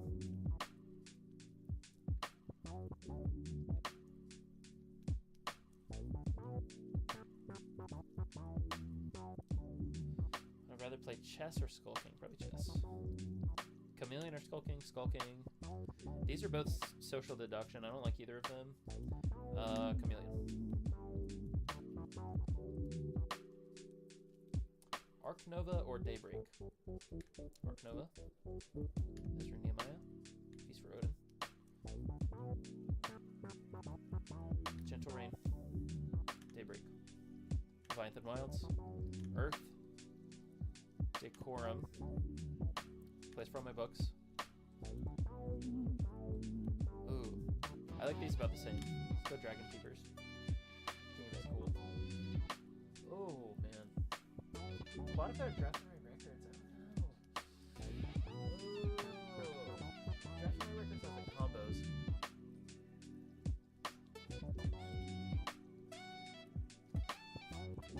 Aquatica has the Concordia thing where you play all your cards and then play another card to retrieve them all, which I really like. And it's a little smoother. Let's go Aquatica. Draft and Write or Paint the Roses? Paint the Roses. Co-op. Co-op. Draft and Write. Ito over Pursuit of Happiness. Kubitos over Pursuit of Happiness. Pursuit of Happiness over Draftosaurus, actually. Spun a Veil over Pergola. Come on, y'all. We got it. We're in the final stretch. We're gonna keep going. Draftosaurus taking a beating here.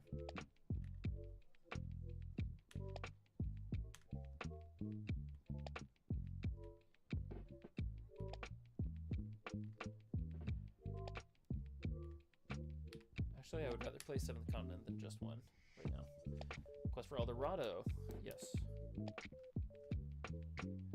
Regicide or just one? Dude, that's hard.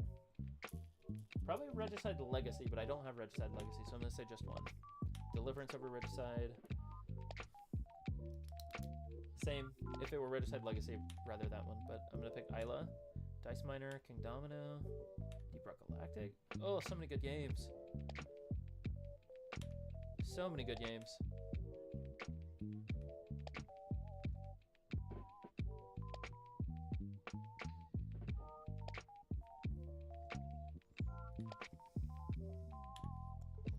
Classic is so good. It's like magnetic air hockey. Let me go back so you can see it. So there's magnets on here, and you're like putting these. Oh, it's so hard to describe. It's basically air hockey, but with magnets. It's so good. no Morte. Kites. Let's go to Japan.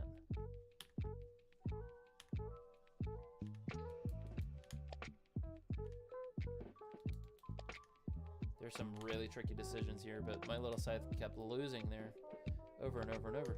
Styrian Park takes it. My farm shot takes it over Superfight.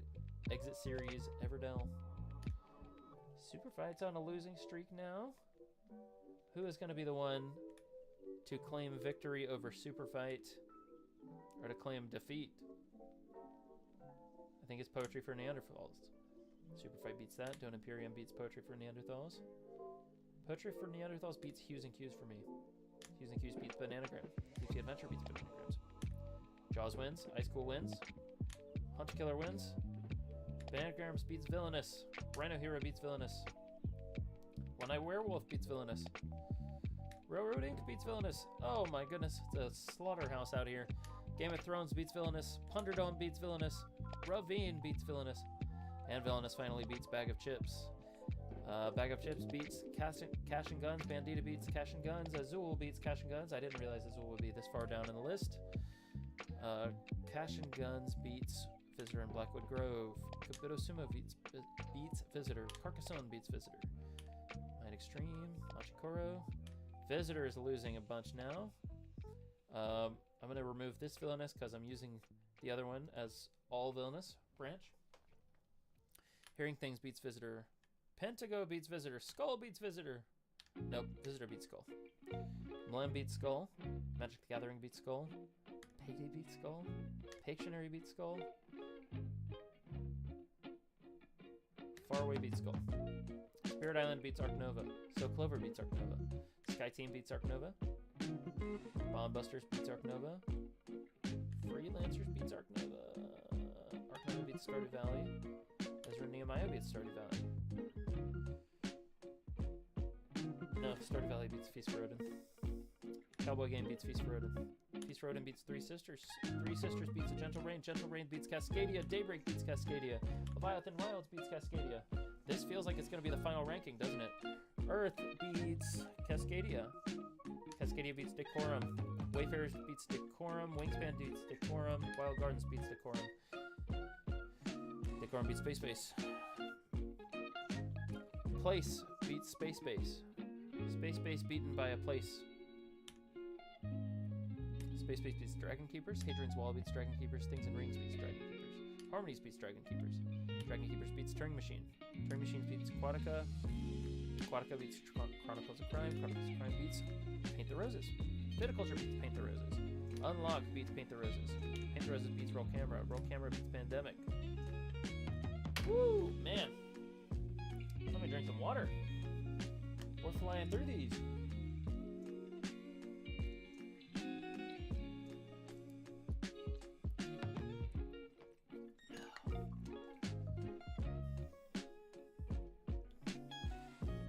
Pandemic wins.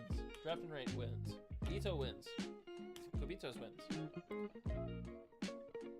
Pursuit of Happiness wins. Spunnabill wins. Beer and Bread beats Pergola. Sherlock Holmes beats Pergola. Sagrada beats Pergola. Rolling Realms beats Pergola. Concordia beats Pergola. Hooky beats Pergola.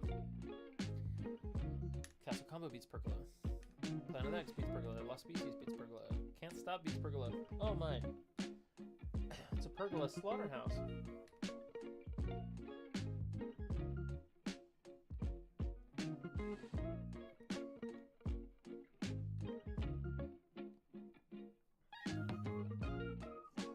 I'd rather play Pergola than Castles of Burgundy.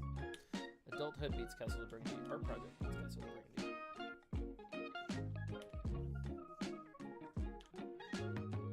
I do think Castles of Burgundy is a better game than where the ranking is going to be. That's the same for Dune Imperium. I think it is a much better game than my opinion of it. Seven Wonders Duel beats Castles in Burgundy. All of these do. Hey. Fight back, dude. Fight back. Fight back, dude. Fight back. You're getting beat up. Castles of Burgundy's getting beat up so bad out here. Oh. Wait. Castles of Burgundy beats 7th Continent for me. Fleet the Dice Game beats 7th Continent. 7th Continent beats Frostpunk. Frostpunk beats Eldorado. Eldorado beats Spots. Just one or Spots. Just one wins. Wins. Deliverance wins. Isla wins. Dice Miner wins. Spots is on a losing streak. Deep Rock wins. Dualosaur wins. Luthier wins. Defenders of the Wild wins. Oh, come on, Spots. You gotta fight back. Spots beats Floor Plan. Cantaloupe beats Floor Plan. Cantaloupe. Chronicles Crime beats Floor Plan. Fort beats Floor Plan. For Northwood beats Floor Plan. Guild of Merchant Explorers.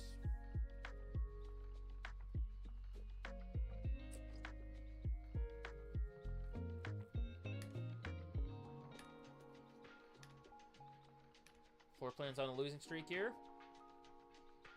Can it come back? Can it come back from this? It is still going. Yes, Floor Plan beats Say Anything here. Say Anything or Monikers, both party games. Monikers gets rowdier.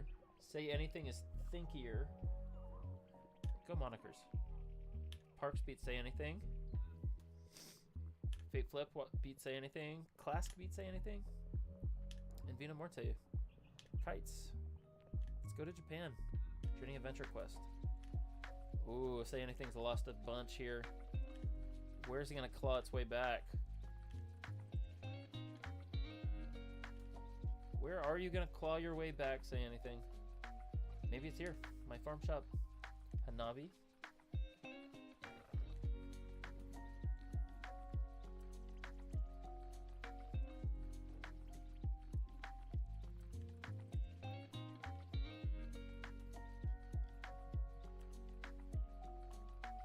Silver and Gold is on a losing streak now. And I don't see it coming back for a while. Yeah, right here. The one-time escape room game. One-time escape room game.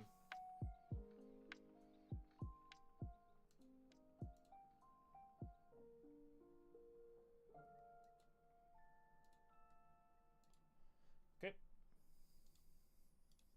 We got Terraforming Mars. We got Canvas. We got Trailblazers. All of these beating the one-time escape room game. It's a little unfair. They're very different kind of games. But they're beating it anyway. They got it in the corner. Backed up into the corner. Ref hasn't called to stop yet. Oh my. Oh my. They just keep going. Sorry, bro.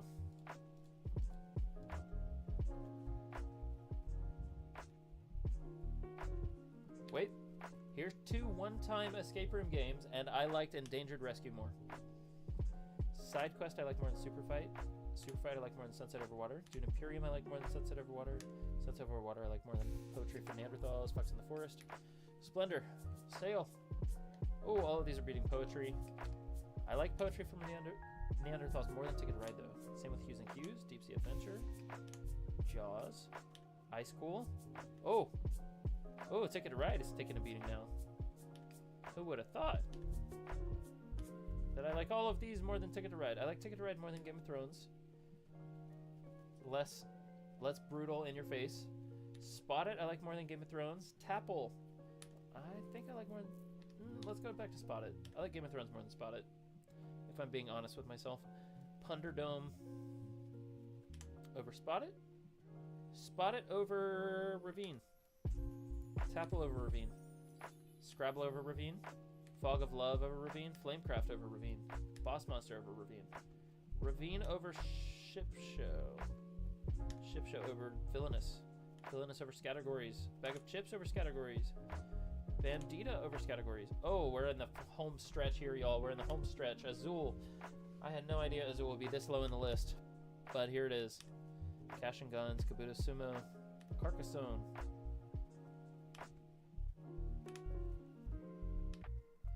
Categories is losing like crazy. There we go. Takes a win.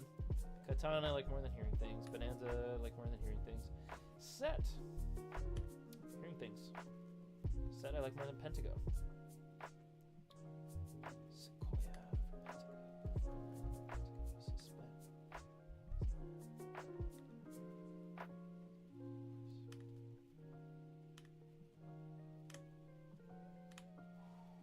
final stretch. I see that progress bar inching closer and closer.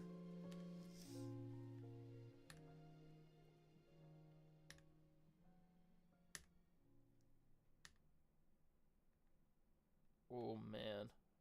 We're so close to the end.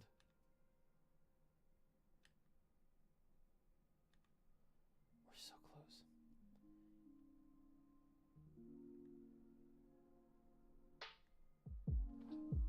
That's the end.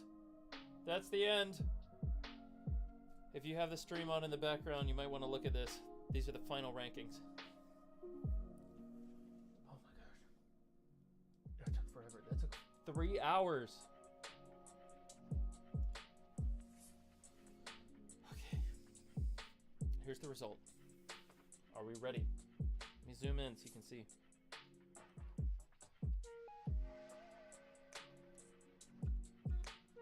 Oh my.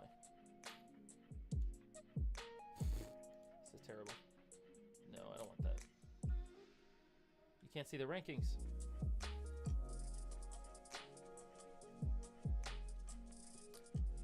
Okay, let me just fix it on stream real quick. We'll zoom in. Okay, there we go. You can see that.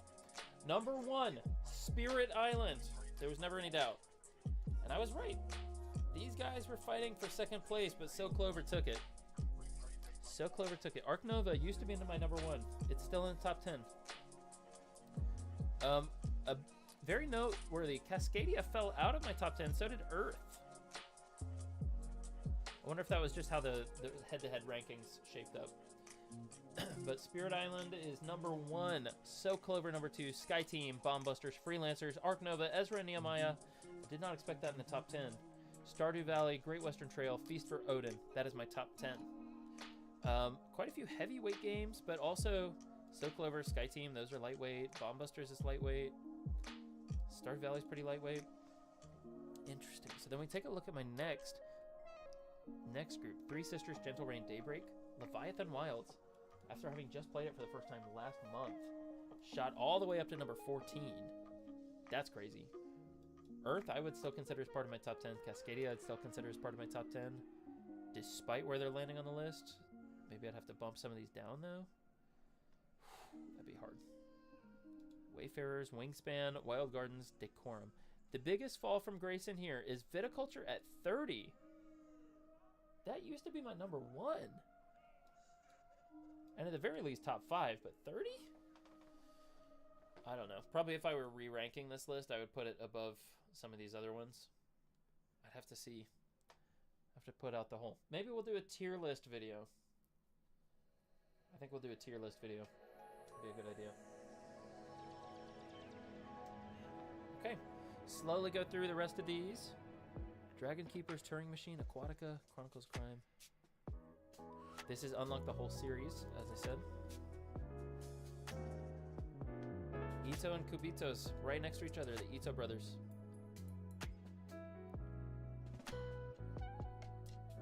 Concordia top 50, Hooky top 50. I mean, top 50 is pretty good considering there's 300 of these. Spectacular Forest Shuffle, just missing the top 50 there. Ares Expedition all the way down to 55. I'm surprised by that. I would expect it to be higher. Stuff has to go low when you have this many games, though.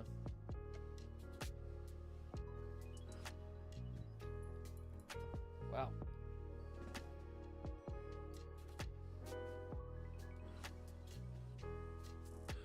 Raiders of Scythia 95. That confirms that I'm okay to pass it on from the collection. Fort, though, I'm keeping. Because they scratch different itches.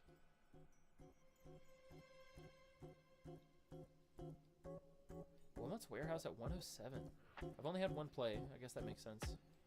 Flip 7 way down here. I've played that a ton. Wow. This ranking is really interesting. We're in like the middle third now. So the 100s to like 100 to 200. This is going to be the middle third.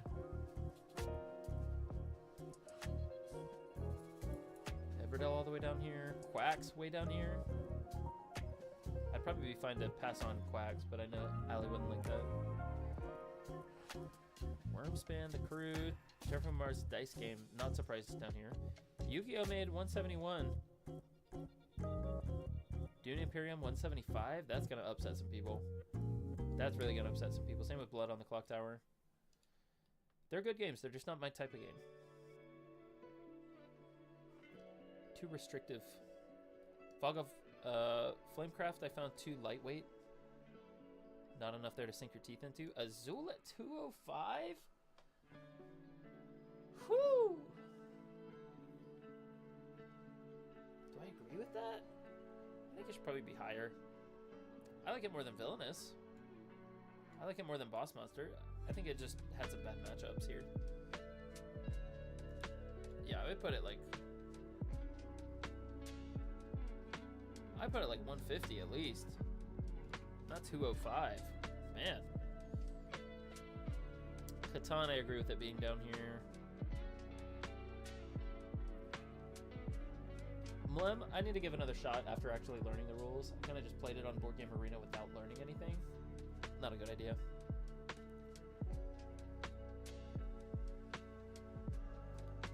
Okay, I'm curious what my lowest rated game is.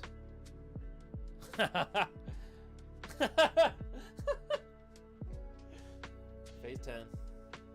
Not surprised by that. But I had kind of forgotten it was in this list.